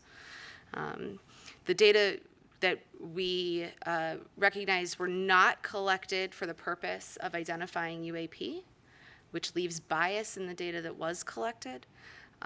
Even though there is an immense amount of data available, it is hard to access, and the sensors that were used were not well calibrated for identifying anomalous phenomena. No questions. Moving forward. Question number 2. I kind of feel like Jeopardy. What types of scientific data currently collected and held by nonprofits and companies should be synthesized and analyzed to potentially shed light on the nature and origins of UAP? Many organizations exist to track sightings of anomalous phenomena in the Earth's atmosphere, both nonprofit, for-profit, and otherwise. The study panel concluded that much of the inputs collected by these organizations are not considered scientific data in nature, and that they do not contain unbiased information, they're not repeatable, and they typically come with eyewitness accounts, which we've heard even today, that there's hesitations with using only eyewitness accounts to recognize or identify UAP. To the point about commercial or companies, there are a lot of space companies that some lobbied hard to get in to present to us. They have troves of data, but they're collected for a variety of different purposes than the purpose of UAP. And those systems, while they are well calibrated, are only one source of many that could be used. And questions, comments, concerns? Yes, Carla. I'll bite on that one, Jen. You know, I think your answer is correct as to what we've seen, but where I would go is if we made a recommendation to NASA that, you know, we're really asking them to build a roadmap, and we haven't done a robust cataloging. We've looked at sources, mentioned sources that we think might be relevant, but perhaps a more robust effort cataloging would be a good modest start. That's good. I will only in slight defense of trying to answer the exact question as posed to the panel, rather than trying to add recommendations at this point. But yes, point well taken. Thank you. Yeah, I mean, I think one of the data sets that we just learned about, heard more about today, and thinking about sort of calibrating things, is the FAA data on anomalous, tracking events, right? And I think this is something where if we had, some imaging software, people, citizen scientists with cell phone cameras identify some event that looks interesting, one of the places you'd like to be able to turn is the FAA data. And having, if there is, to go back to, having a NASA responsibility for data, NASA might, has a lot of experience in serving as a clearinghouse for data from across the government for civilian data, right? This is something we do in lots of different areas. And I think there are some opportunities with data sets there, and I think the radar data is one that comes to mind as one we don't want to forget about as an available data set. Yeah, absolutely. Question 3, I think, goes more towards the recommendations of what other types of scientific data should be collected by NASA to enhance the potential for developing an understanding of the nature and origins of UAP. So we've heard now from 2 of the panelists on some of the information that should be collected, or the way that some of that data should be organized in a manner to make it available for people to analyze that information. And the only other thoughts that I had here was really recognizing the difference in the sensor thresholds, right? So we can't always tune a sensor all the way to the resolution that we might need or we might want. And as we collect that data, to recognize for the scientists that are doing those analyses the bounds of each of the systems that they're using. Yeah. What strikes me on that one, when you were reading the answer, the proposed answer, was what may be new, may be something that's new to NASA in the sense of like a time series, so we can know what's normal, so we can perhaps identify what's not normal or anomalous, right? So I'm not sure to what extent it's like the most unsexy thing to sell on the face of the planet, right, is making consistent long-term observations. But I think that the agency may be set up to do just that for multiple reasons, right? Yeah. Persistent data collection. The agency does that in a lot of cases for astrophysical purposes. So the infrastructure, of course, pointing up and pointing at a different distance, but the infrastructure for collecting this kind of data, organizing it, keeping it, and that does exist. Yeah. And there are, in their defense, a lot of satellite companies that are doing that persistent collection as well. Okay. Question 4, which scientific analysis techniques currently in production could be employed to assess the nature and origins of UAP? Which types of analysis techniques should be developed? So this is a 2-part with what exists today and what should be. So we're looking also at recommendations. Based on the information provided by the presenters to the panel, there are very few credible analysis techniques available that currently exist to assess the nature and origins of UAP. The onset of artificial intelligence and automated analysis techniques give promise to being able to do that in the future. I wanted to add something to that, perhaps, which is that really to design the analysis, you need to know what the data looks like, right? Yes. So, we can't really say what kind of analysis should be created on the hypothetical data that we're recommending should be collected in some, Right. somewhat specified fashion. If it's all hypothetical and we want to Right. collect all of this data and we know what format it's going to be in, we can design analysis techniques around it. And at that point, it's likely that there are analysis techniques that already exist. There Absolutely. is a wealth of anomaly detection work. We just don't know which one will be most suitable because the data, as it should be, doesn't exist yet. Correct. She said exactly what I was going to say. Yeah, and that's what I was getting at with my point. Not that those analysis techniques don't exist in the scientific community, just that they're not being applied to this problem set right now, and it's hard to apply them when we don't have the known data of what would go into those. David? Yeah, I think something we want to stress here is the importance of uniform data Yes. in the way it's collected, because particularly when you're looking for outliers, if you have data coming from many different observing techniques, right, and just having a uniform set of cameras, a uniform set of detectors, so you understand and characterize them, right? Because this is a needle in the haystack problem, and every camera. I mean, I'd mentioned in the opening session, ghosting in optics. Yes. That's going to be different in every different detector, right? And you. Before we get to the analysis techniques, we want to make sure we design the data collection so that the analysis techniques can effectively be used on it. Right. David, can I take a slight issue with that, which is, it sounds like you're implying that you need a single way of collecting the data. I'd argue it's really you need to understand the various ways in which you're collecting the data, and you're able to cross-calibrate across those different approaches. Because I seriously doubt that there is a single detector. I think a handful of ways so that you're well characterized.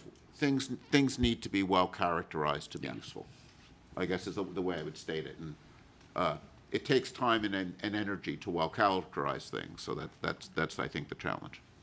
So following up on both your points, I think it's where we can actually apply artificial intelligence. So we cannot apply artificial intelligence on the current data, but we can apply artificial intelligence in a way that we can design characteristics for the data that we need and how we can collect the data that we need. So this is probably more of a frustration than anything else, so I don't know how helpful it'll be, but I think we're not looking for a needle in a haystack. We're looking for an anomaly in a haystack. We don't even know that we're looking for a needle. It's just a discolored piece of hay. Well, I'm from Montana, so I love good hay analogy. I don't know what the phenomenology is that we're looking for. We say anomalous. Again, this question earlier, what does that mean? Anomalous acceleration? I think as we try to look at the data, we're starting from an almost impossible position when if we don't know what we're looking for, is it a radiation signature? Is it something electromagnetic? Is it something like that? Is why this is so challenging and frustrating to me that we're talking about monitoring something that we don't even know what we're supposed to monitor. And let me just offer, Josh, before you jump in, the scientific process of hypothesis-driven research, right? Of that, while we don't know all of the possible outcomes in the entire world, we can ask very specific questions and go about it in a very scientific process to understand. So you're right, we don't know exactly what we're looking for, but we know hotspots, as we've seen from both the FAA and Aero. We do know some of those conditions that we might be looking for. So if you start with kind of what you know, or places to start to go and look, and you start with the data that we have available to us, we might start being able to untangle the chicken and egg problem. Jen, what is the phenomena that we're looking for? So we've heard them from Sean. I would pull up Sean's chart, but I can't quickly do that. Of the criteria that he said on the trends, I use the word criteria, he said trends, of 6 or 7 phenomena, I guess, of specific size or within a specific motion range. And it's something different than what we've seen before, something we don't recognize. And so when you go to look for something that you don't recognize, it can be pretty easy, in that we've fooled ourselves today and even watching some of these videos of what's going on. But when you're able to corroborate that with 3 or 4 other sources, it starts to make sense.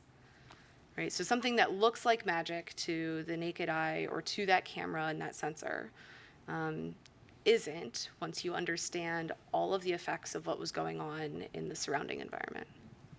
So I've got a question. Can we, because I got the same frustration you do, right? It's regardless of what you're looking for, if you don't know what it is, whether you're using AI or match filtering techniques, you can't find it, right? You can't find it. So because the question I have is, can we use social media, that kind of thing, as a way of queuing to know where something's happening? Because we know Google searches can lead you to better understand where outbreaks happen, right, disease outbreaks.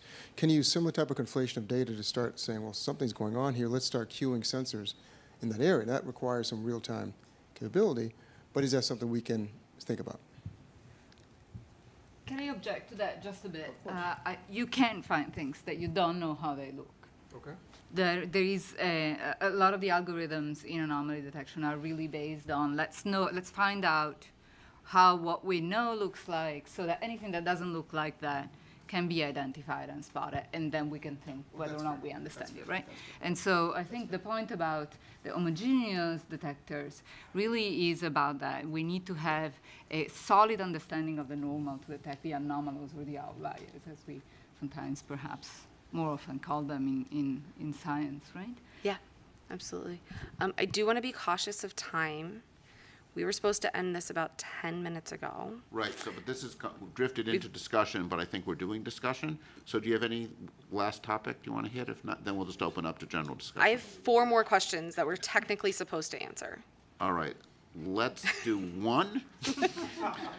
We can do 4 questions in 2 minutes, right? Okay, 4 in 2 minutes, speed round. yeah. Fast. In considering all of the factors above, what basic physical constraints can be placed on the nature and origins of UAP? Mike, would you like to take this question? Absolutely, needle in the haystack. Okay, got it. In my notes to answer this, knew that Sean had presented some trends, so I used that kind of as the basis for what basic physical constraints could be available, and also Josh's presentation that he just presented of, we know some of these are still in the realm of understanding. We just haven't applied basic physics to understand what's there, what we have. Question 6, what civilian airspace data related to UAPs have been collected by government agencies and are available for analysis to A, inform efforts to better understand the nature and origins of UAPs, and B, determine the risk of UAPs to the national airspace?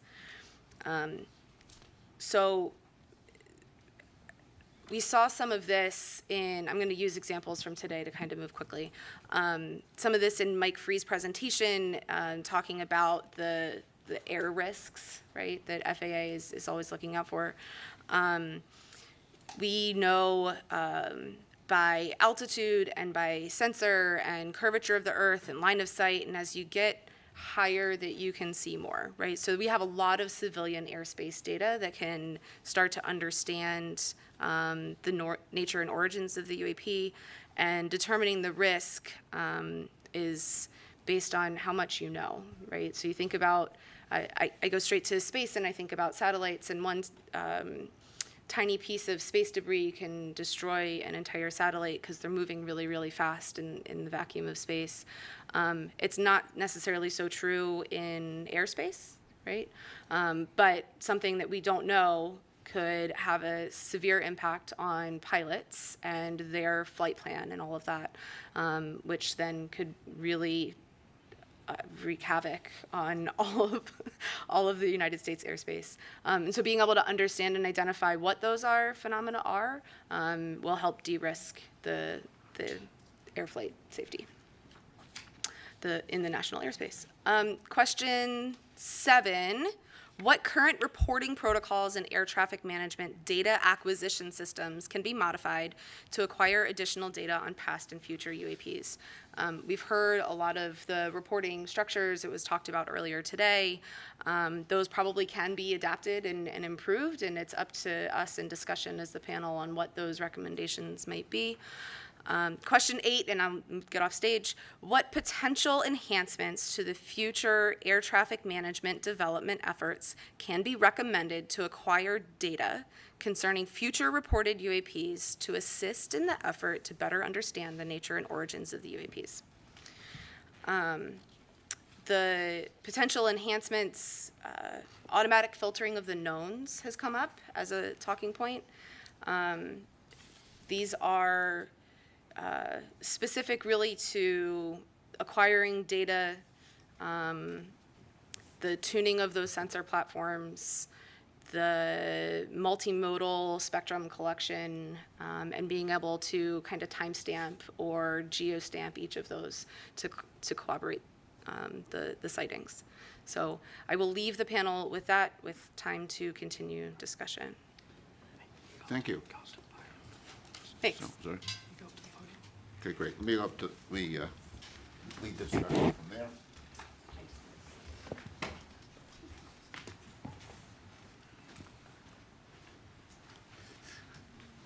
But before I open it up, I just wanted to restate Federica's answer to Mike for hay.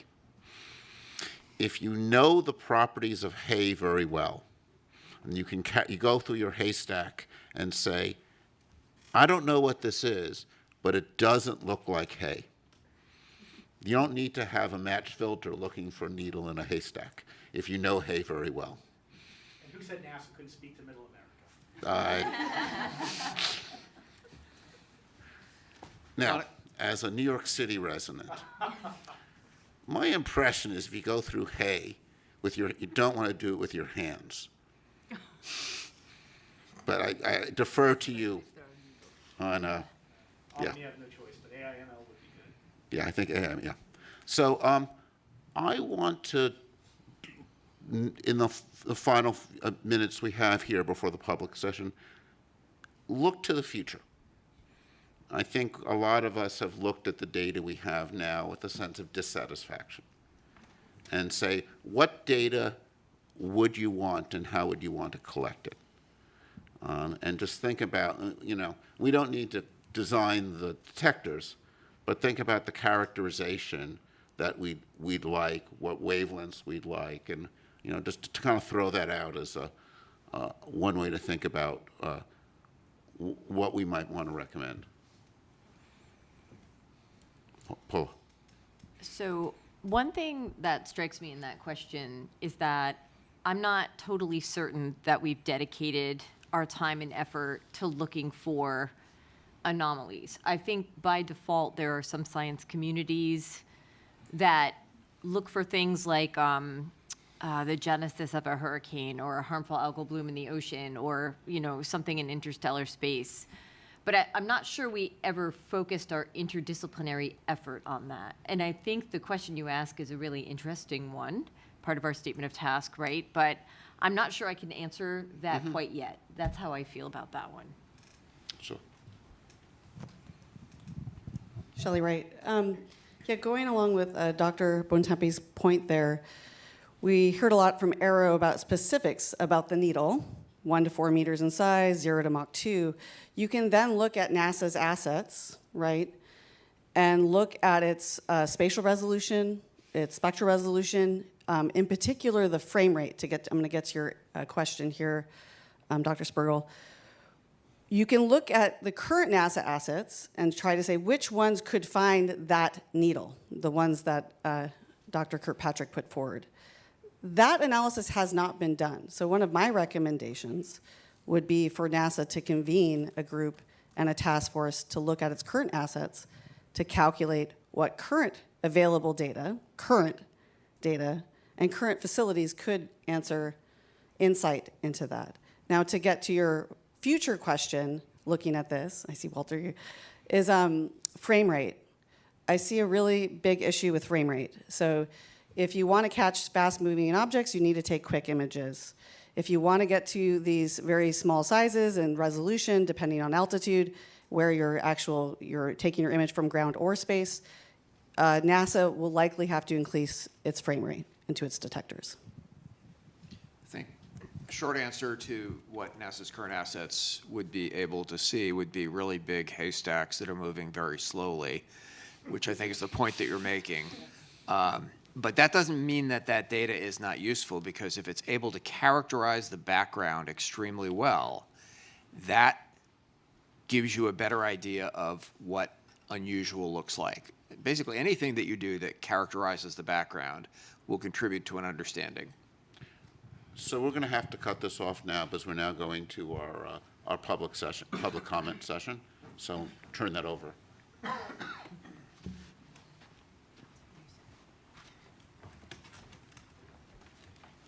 Hello, everybody. I am Karen Fox with NASA's Office of Communications, and we are segueing into the public Q&A portion of this meeting. As a reminder, this is a FACA meeting, that is a Federal Advisory Committee Act, and so we are under guidance which says that these meetings are public and that we take public questions. We got hundreds and hundreds of questions, and I just wanted to take a moment to say thank you to everybody who submitted them. We're obviously not going to get to all of them today, but we are going to make attempts to answer some of them online. You can always check back to science.nasa.gov/UAP, where over time we will make it clear where we're putting up some more of those answers. In the meantime, we did have to make some decisions. We stuck to questions that applied to this independent study and UAPs. There were a lot of questions about astrobiology and other subjects that we're not going to get to today. And also, in an attempt to get to as many of the questions as possible, since so many of them were similar, we've sort of bucketed them.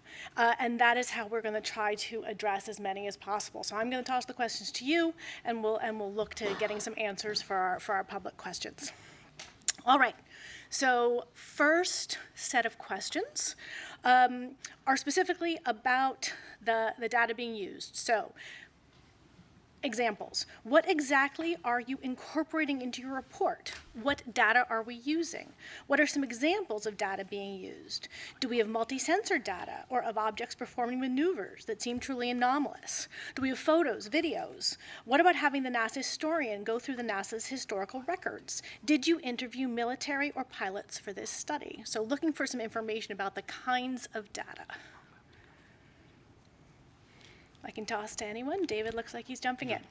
Well, I think first and foremost, our goal here is really to create a roadmap, right? So really, we have been informed by some of the events that are reported, and we've had, but we've certainly not done a complete historical study in an archive. And I think one of the things we've wanted to do was learn what kinds of events have been reported, learn about some of the ones that have been resolved, some of the ones that are unresolved, so we can best think about how in the future we can collect data so that we can get more robust answers. So that, I hope that addressed that question. It does. Others have anything else they'd like to add? All right. Then I will keep going. Another big question category was about transparency and about sharing information. And so examples in this category are, what is NASA hiding and where are you hiding it? How much has been shared publicly? Has NASA ever cut the live NASA TV feed away from something? Has NASA released all UAP evidence it has ever received? What about NASA astronauts? Do they have an NDA or clearance that does not allow them to speak about UAP sightings? No. What are the science overlords hiding? Dan Evans. All right, I'll take a stab at that one. I really want to assure the public and to double down on some remarks I made this morning that this agency is absolutely cast iron committed to openness and transparency and honesty. And that commitment also extends to our live NASA TV feeds. They provide real-time footage from our various missions. Now, to my knowledge, NASA has never intentionally cut a live feed to hide anything, and that includes UAPs, of course. Sometimes there are interruptions to our feeds, but that is simply because space is a complex place. There's a vast array of natural phenomena, human-made objects, and so forth. But again, I wanted to reassure the public that we're absolutely committed to providing the public transparency and openness. Those are the hallmarks of NASA. That's why we're here today in public on TV, because we want the public to have the opportunity to see the process of this committee doing its work in public. It's only right. Just to follow up on what I said, I didn't mean to joke about it, but in my 20 years at NASA, no one, either officially or unofficially, in my recollection, have ever discussed or briefed us or had any kind of discussions about anything that would be considered a UAP or UFO or anything like that. And I'll ask you to stand for 1 second and state your name. I'll ask you to stand for 1 second and state your name, just so everybody know Okay, who was yeah. speaking. It's I'm hard sorry, to see in the Scott back. Kelly. I'm just following up on the question about if NASA astronauts ever signed an NDA or anything of that, anything like that. In my experience of being in the astronaut office for 20 years, there was never any formal or informal discussions at all about UAPs or UFOs or anyone reporting anything that would suggest something from, beyond our planet. Thank you very much. Yes, please. Just want to make a quick comment about the culture of science in relation to this question. Scientists by nature are at least intellectually sort of rebellious. It's in our nature to question authority. That's how you're a good scientist. You don't just take someone's word for it. You try to discover the truth. And for that reason, this question about what are the science overlords hiding, that's sort of written in a facetious way. But I just want to emphasize that there's no way that all scientists could be in on trying to hide something, because it's just not in our nature. If somebody told me to try to hide something as a scientist, that would just increase my desire to belay that order and to release it. And I think that's true of our community in general. All right, thank you so much. I am going to go on to our third set of questions, which is, has NASA been tracking Earth's atmosphere, or are we also studying bodies of water for UAP? And I think that's a Dan question for NASA, or? Is that a me question? Yep. Oh. Here's the oceanographer. My understanding is this is a completely independent study to assess what assets, what data, what science, what observations, platforms NASA has to potentially help evaluate and understand UAP, right? We have, NASA has an Earth Science division, and many scientists at many centers and many academics and other partners out there that study the Earth as a system. We do this from the unique vantage point of space, and the atmosphere is part of that. I think Dr. Kirkpatrick stated this morning that to his knowledge, and I think to ours, there isn't anything that's been reported below the ocean surface, and so I think part of what we've been talking about all day is, what assets are out there to actually begin to identify data that could be useful in explaining any of these reports if and should they come in. So I think that's probably it, unless there's something else to add. All right then, thank you.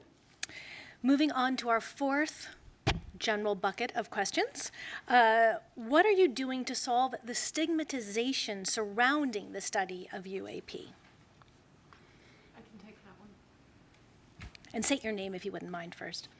Carlin Toner, FAA. I think the fact that NASA has called us together here as a panel to look into this, that NASA is hosting a public meeting, that we've heard, right, it clearly stated we're here to be transparent.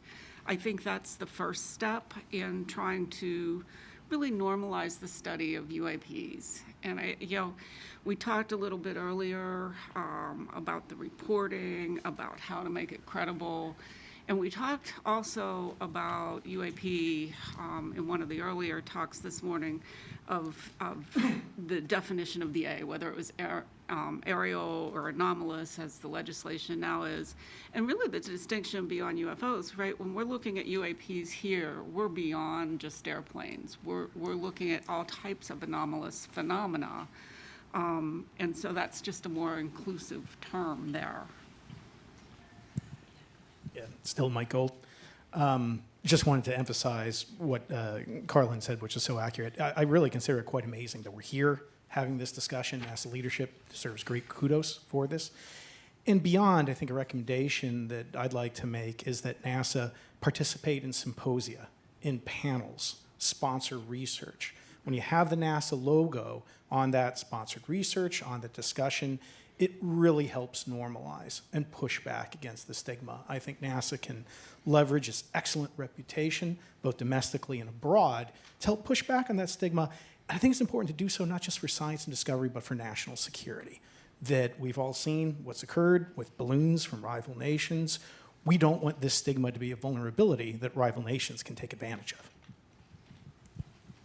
Yes, Dan? Yeah, thanks, Karen. Just a few additional points from the agency perspective. We are, of course, taking a set of actions to effectively normalize the study of UAPs, and that involves collaborating across the government, encouraging an open dialogue, and promoting rigorous scientific inquiry.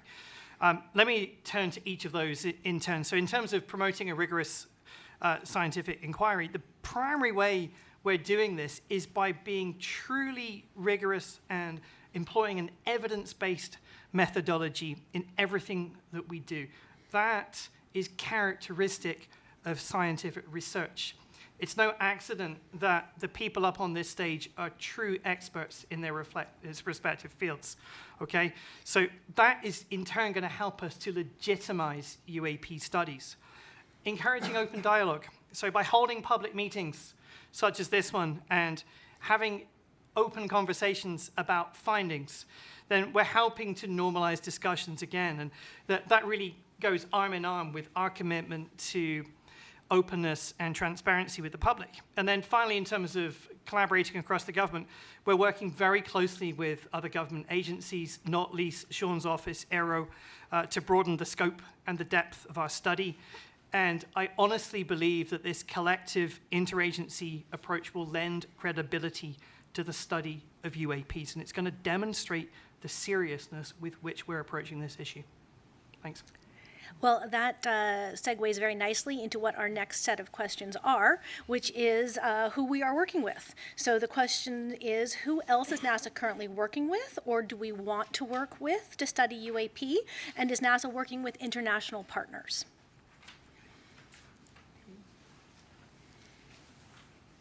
All right. Pete, do you want to do it? I'll take a stab at it. Okay. As the questions tasked to this panel so kindly asked us, both in what other government agencies are collecting data, what data is available. NASA is partnering with them in many ways, as well as NASA has a wide commercial outreach and partnerships with understanding what data is available, as well as NASA's founded on well, not founded, but the core principles of NASA are with international partners. So the information that our partners are gathering is typically available to NASA as well. So yes, on all accounts. And I may just emphasize and add that NASA is singular, I believe, among government agencies in its international outreach. Again, not to keep talking about the Artemis Accords, but you see countries like Saudi Arabia that we may not have a great relationship with as government right now. We have Saudi Arabia and Israel in the Accords family, so that NASA is unique in its scope and ability to reach out. I also think that we're entering a new era of commercial space transportation that is going from low Earth orbit out to cislunar space. And that is going to be the purview of the Department of Commerce, which is taking over space traffic management. So I think it's very important that NASA work with and support commerce as we go through that transition. Department of Defense is currently responsible for that. And I think that will help us not only to identify potential UAPs, but to assist in preventing contention, congestion, and eventually conflict. And I also want to note, in terms of space debris in orbit right now, I believe, represents an existential threat to our very society, that we are getting very close to an event that could cause real problems for our ability to access satellites. And that's why I think there's great ancillary benefits to the conversation we're having today, that as we increase our capability to monitor orbit for UAPs, that data could also be very relevant as we look at near-Earth objects and other threats. And again, to just end on near-Earth objects, Apophis, for example, an asteroid, is going to come so close to Earth, it will be below geosynchronous satellites. So any effort to begin to catalog and do better in terms of understanding that environment is going to be terrific, and I hope NASA works with commerce and international agencies on Apophis and other missions. I think Federica had something to say, too. Yeah, I just wanted to add that, a lot of the things that we think we might recommend in terms of platforms to collect data that would be useful to study UAPs, we recommend a multi-platform and multi-site. That would also mean likely ground-based as well as space-based facilities. And this is being done already in astrophysics, co-observing the sky from the ground and from space with different methodologies and different instruments to get a more comprehensive picture of what's normal and then detect what's anomalous. And about every 10 years, the astrophysics community anyways, but many other branches, convene a panel of experts to see what things can be done to advance the field in the next decade. It's called the decadal survey for us. And one of the recommendations this year was explicitly for agencies that do astrophysics to work together. So NSF, DOE, and NASA to work together, share data, share facilities and instruments. So I think this is, there's a lot of fields will benefit from this, including the UAP studies. Oh, absolutely. Carlin Toner, I'd like to put an exclamation point on how well NASA is collaborating across the government. I'm from the FAA, and I can personally attest that FAA and NASA have a robust engagement in transferring research into practice in the ATM system. I think on the commercial space side, we work well with NASA. And all of our agencies are in the whole of government approach, supporting Aero specifically on the UAP topic. And it really comes down to good government and how we deliver, because we can each work our own mission space, but to cover the whole space, we need to collaborate together. And Dan? To put an exclamation point on Carlin's exclamation point.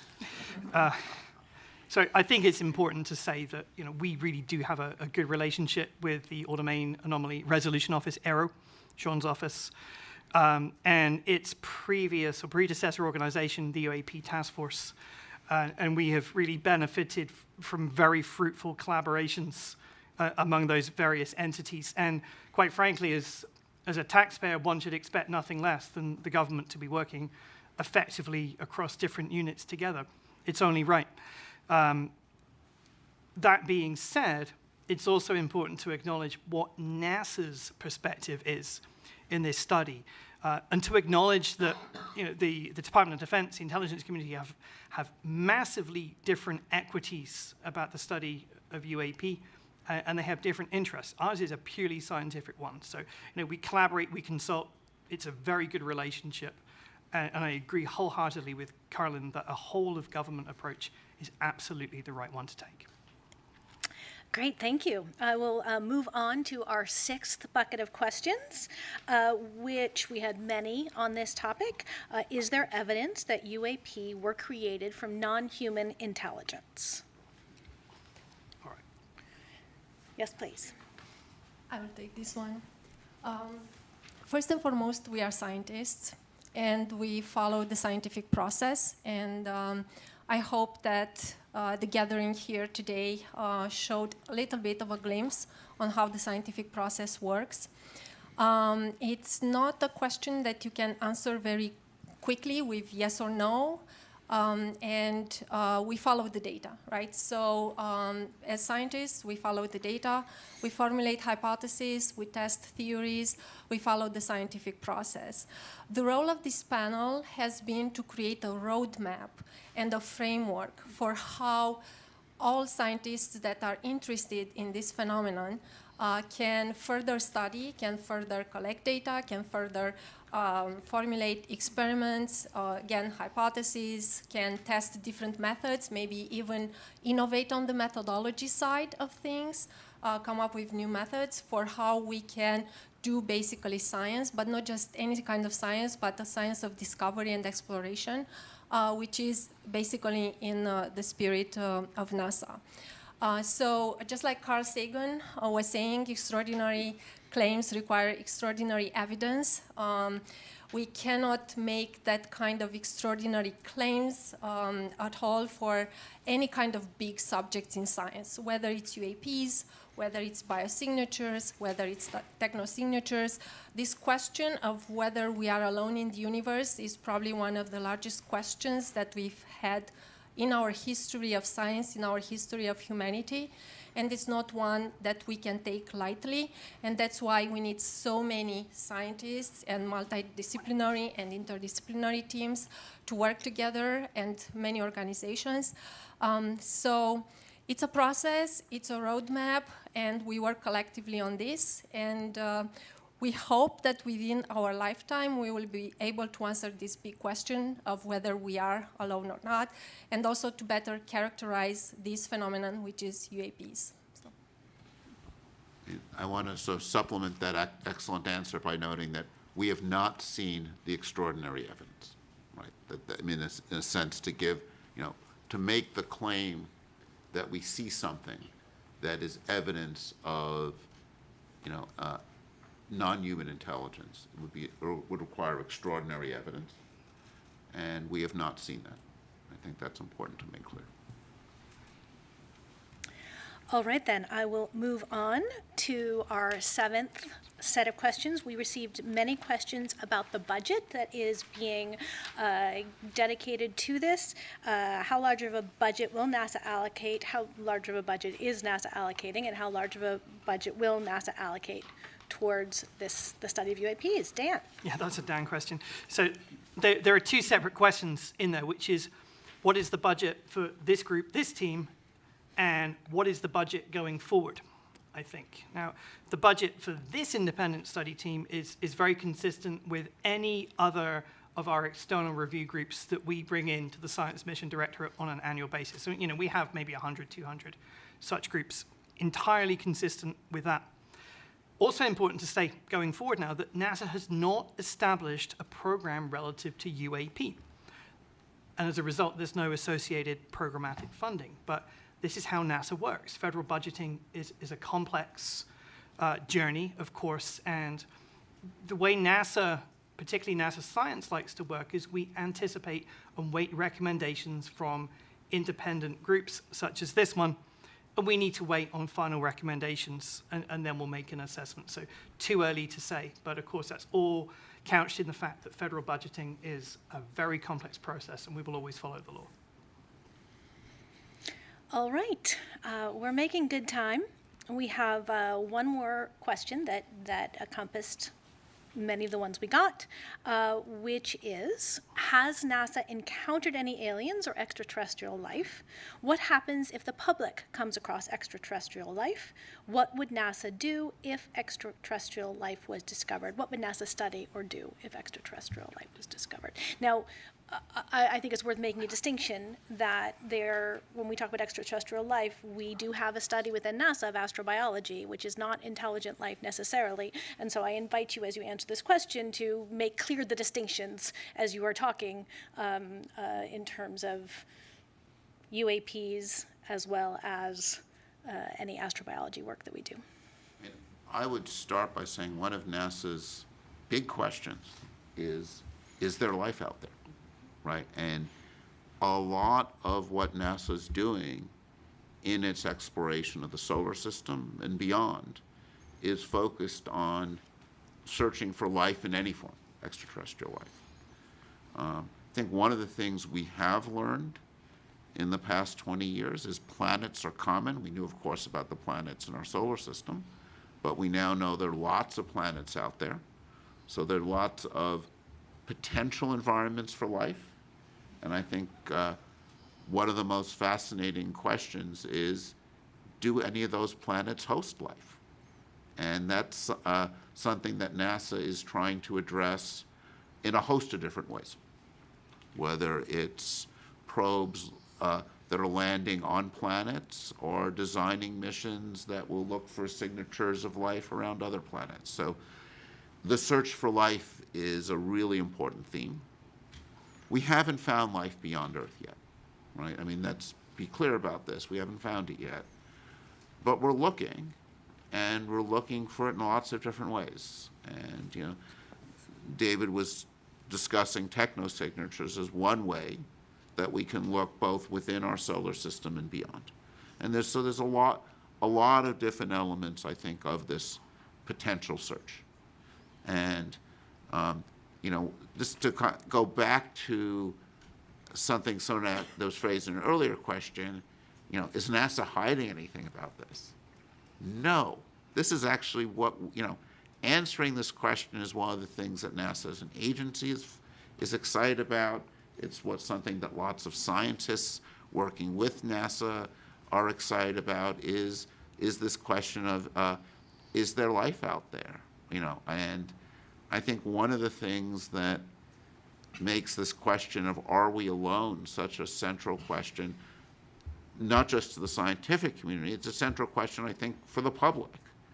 I suspect there are more people watching this than the typical episode of NASA TV, right? And this is something where we will have, you know, media coming to the press conference, because these questions touch on something that I think is really a deep question for humanity, is, are we alone in the universe?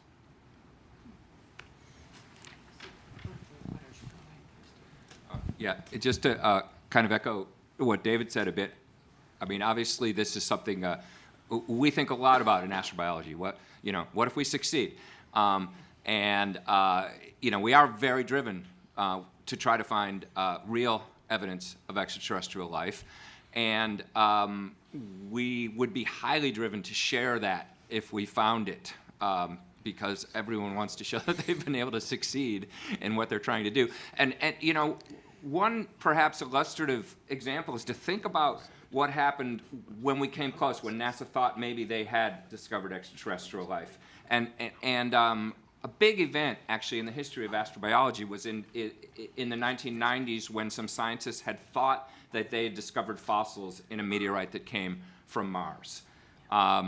And what happens is, you don't announce it immediately. You try to make sure you're right, because you also don't want to have false alarms and announce something and then you go, oops, sorry, we were wrong. That was a mistaken analysis.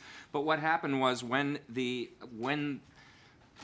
scientists were sure they were right, then there was a big, in fact, presidential press conference with President Clinton and NASA, and it was a big public announcement. And that's what would happen.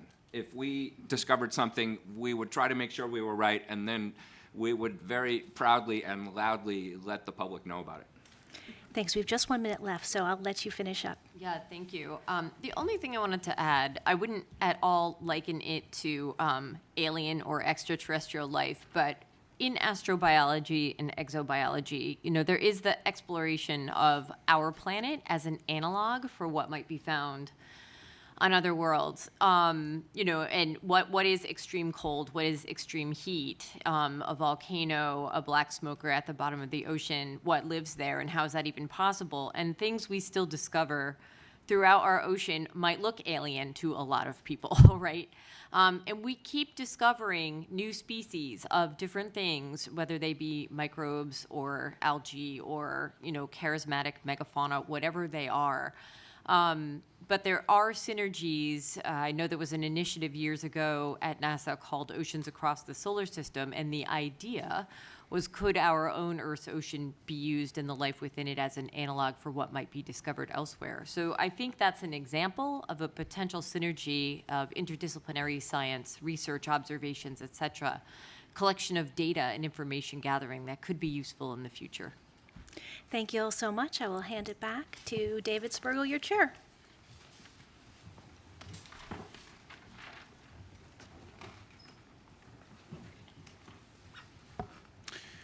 So let me also just answer the one other piece of that question, was what do you do if you see something surprising?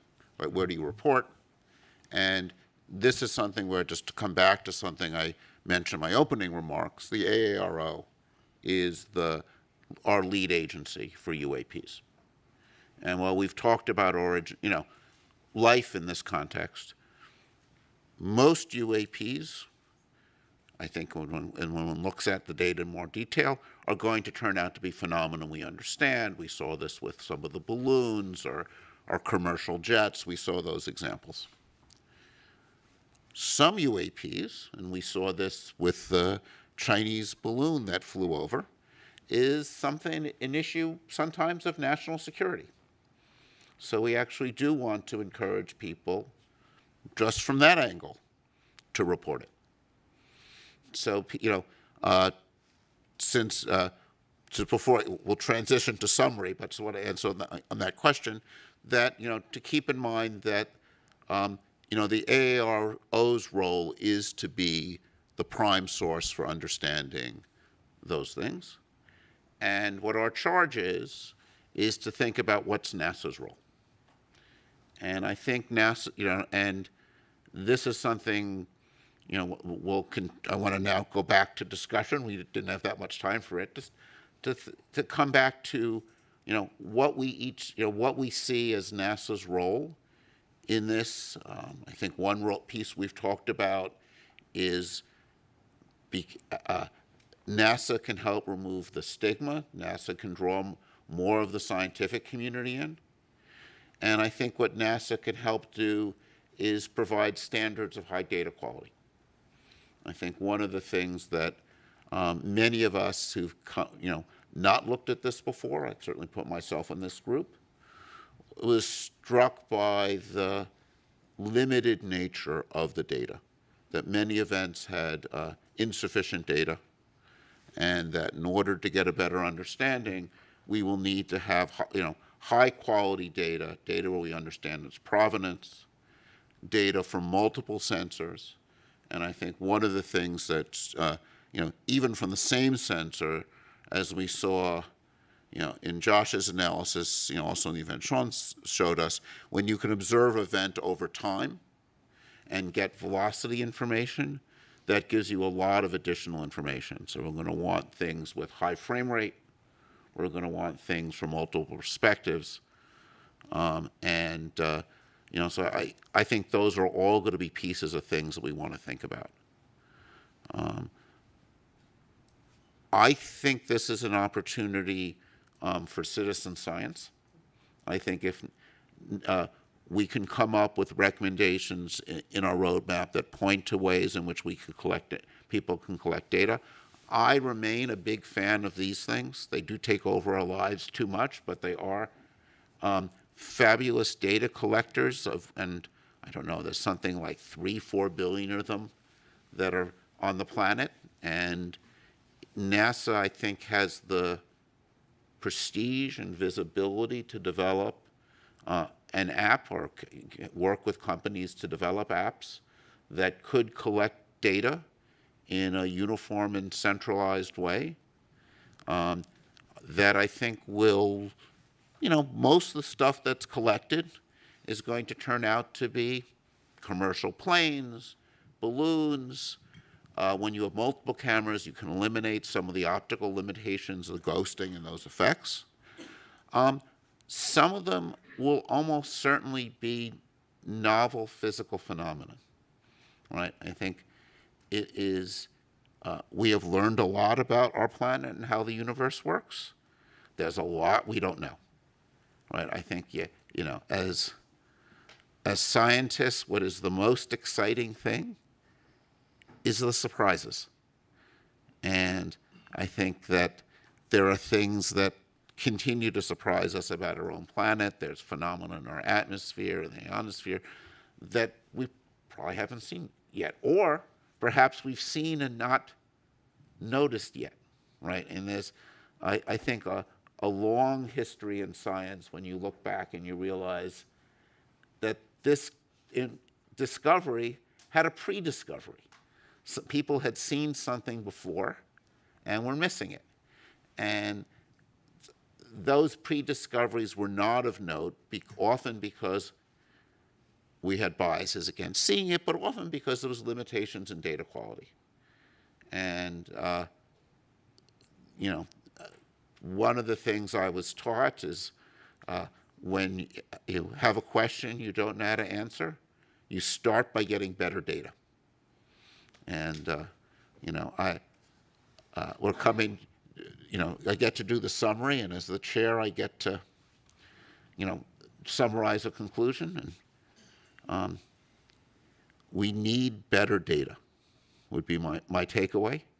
And we need more uniform data. And since I'm so proud of my haystack, we need to be able to understand what's in the haystack. And it's a lot more complicated than a haystack in a sense, right? Is, you know, it's got commercial planes, it's got, you know, drones, and, you know, I think the number of drones out there is large and growing and will be a continual source of confusion. We were charged to think about air safety. You know, understanding and characterizing and seeing what's going on with drones is also, I think, going to be an important air safety issue. So we'll need to, you know, to understand the unknown, or to start to study the unknown. Another important piece is always going to be characterizing the known really well. And, you know, this is the part, I think, of a lot of science that seems dry and boring, but it's calibration and understanding the events you expect to see. You know, in thinking about this area, one of the groups of people that people talk to are particle physicists doing experiments at CERN, where they go through the effort of finding extremely rare events to find new particles. And in order to do that, you need to understand the standard predictions well. So I think another part of the whole story, and I know this is something AARO is working hard on in the context of military, it's like you've got to characterize what the known things are. You know, when you've got that F-35 flying past a balloon, what does it see? What does it see at sunset? What does it see at odd observing angles? And that characterizing the normal is an essential thing to do to understand what's out there. So let me conclude the session by thanking the panelists. It's been a pleasure learning from you. Thanking our Sean and our other invited speakers and that we've had for our, some of our data collection sessions. We've learned a tremendous amount from you. And also thank the public for their engagement. I think we were all impressed by the number and level and sophistication of the questions people sent in. We tried to address as many as them that we could in the session. As you heard, NASA, through science.nasa.gov, will provide, there'll be some additional answers provided. Encourage you to go there. Actually, as a non-NASA employee, I'll put in a little ad for science.nasa.gov. NASA does amazing things, and we're learning amazing things about the universe and our planet, and just encourage you to go there and continue to learn and continue to explore. So thank you all.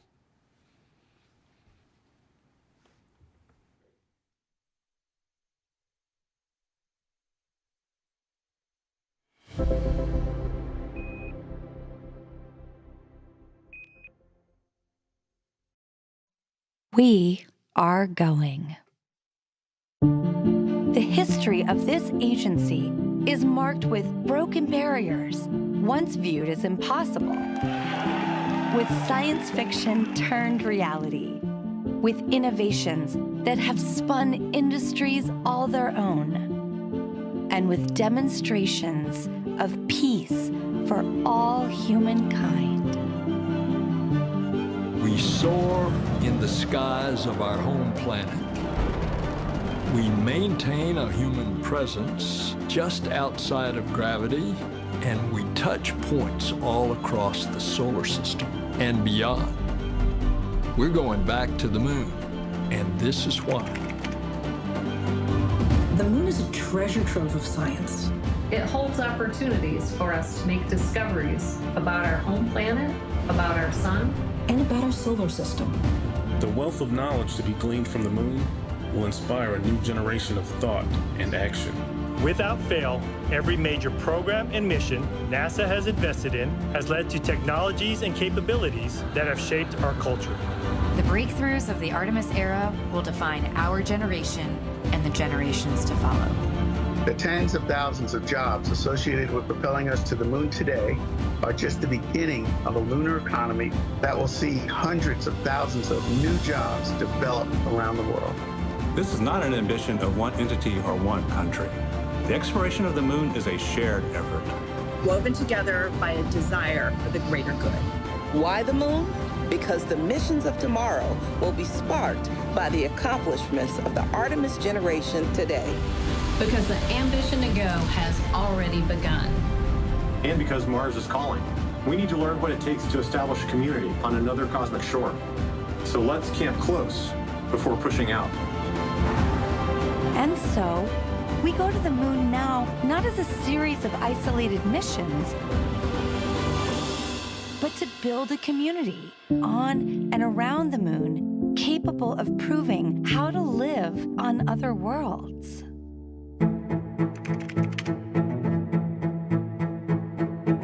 We'll use the lessons from more than 50 years of peaceful exploration to send a new generation to the lunar surface to stay.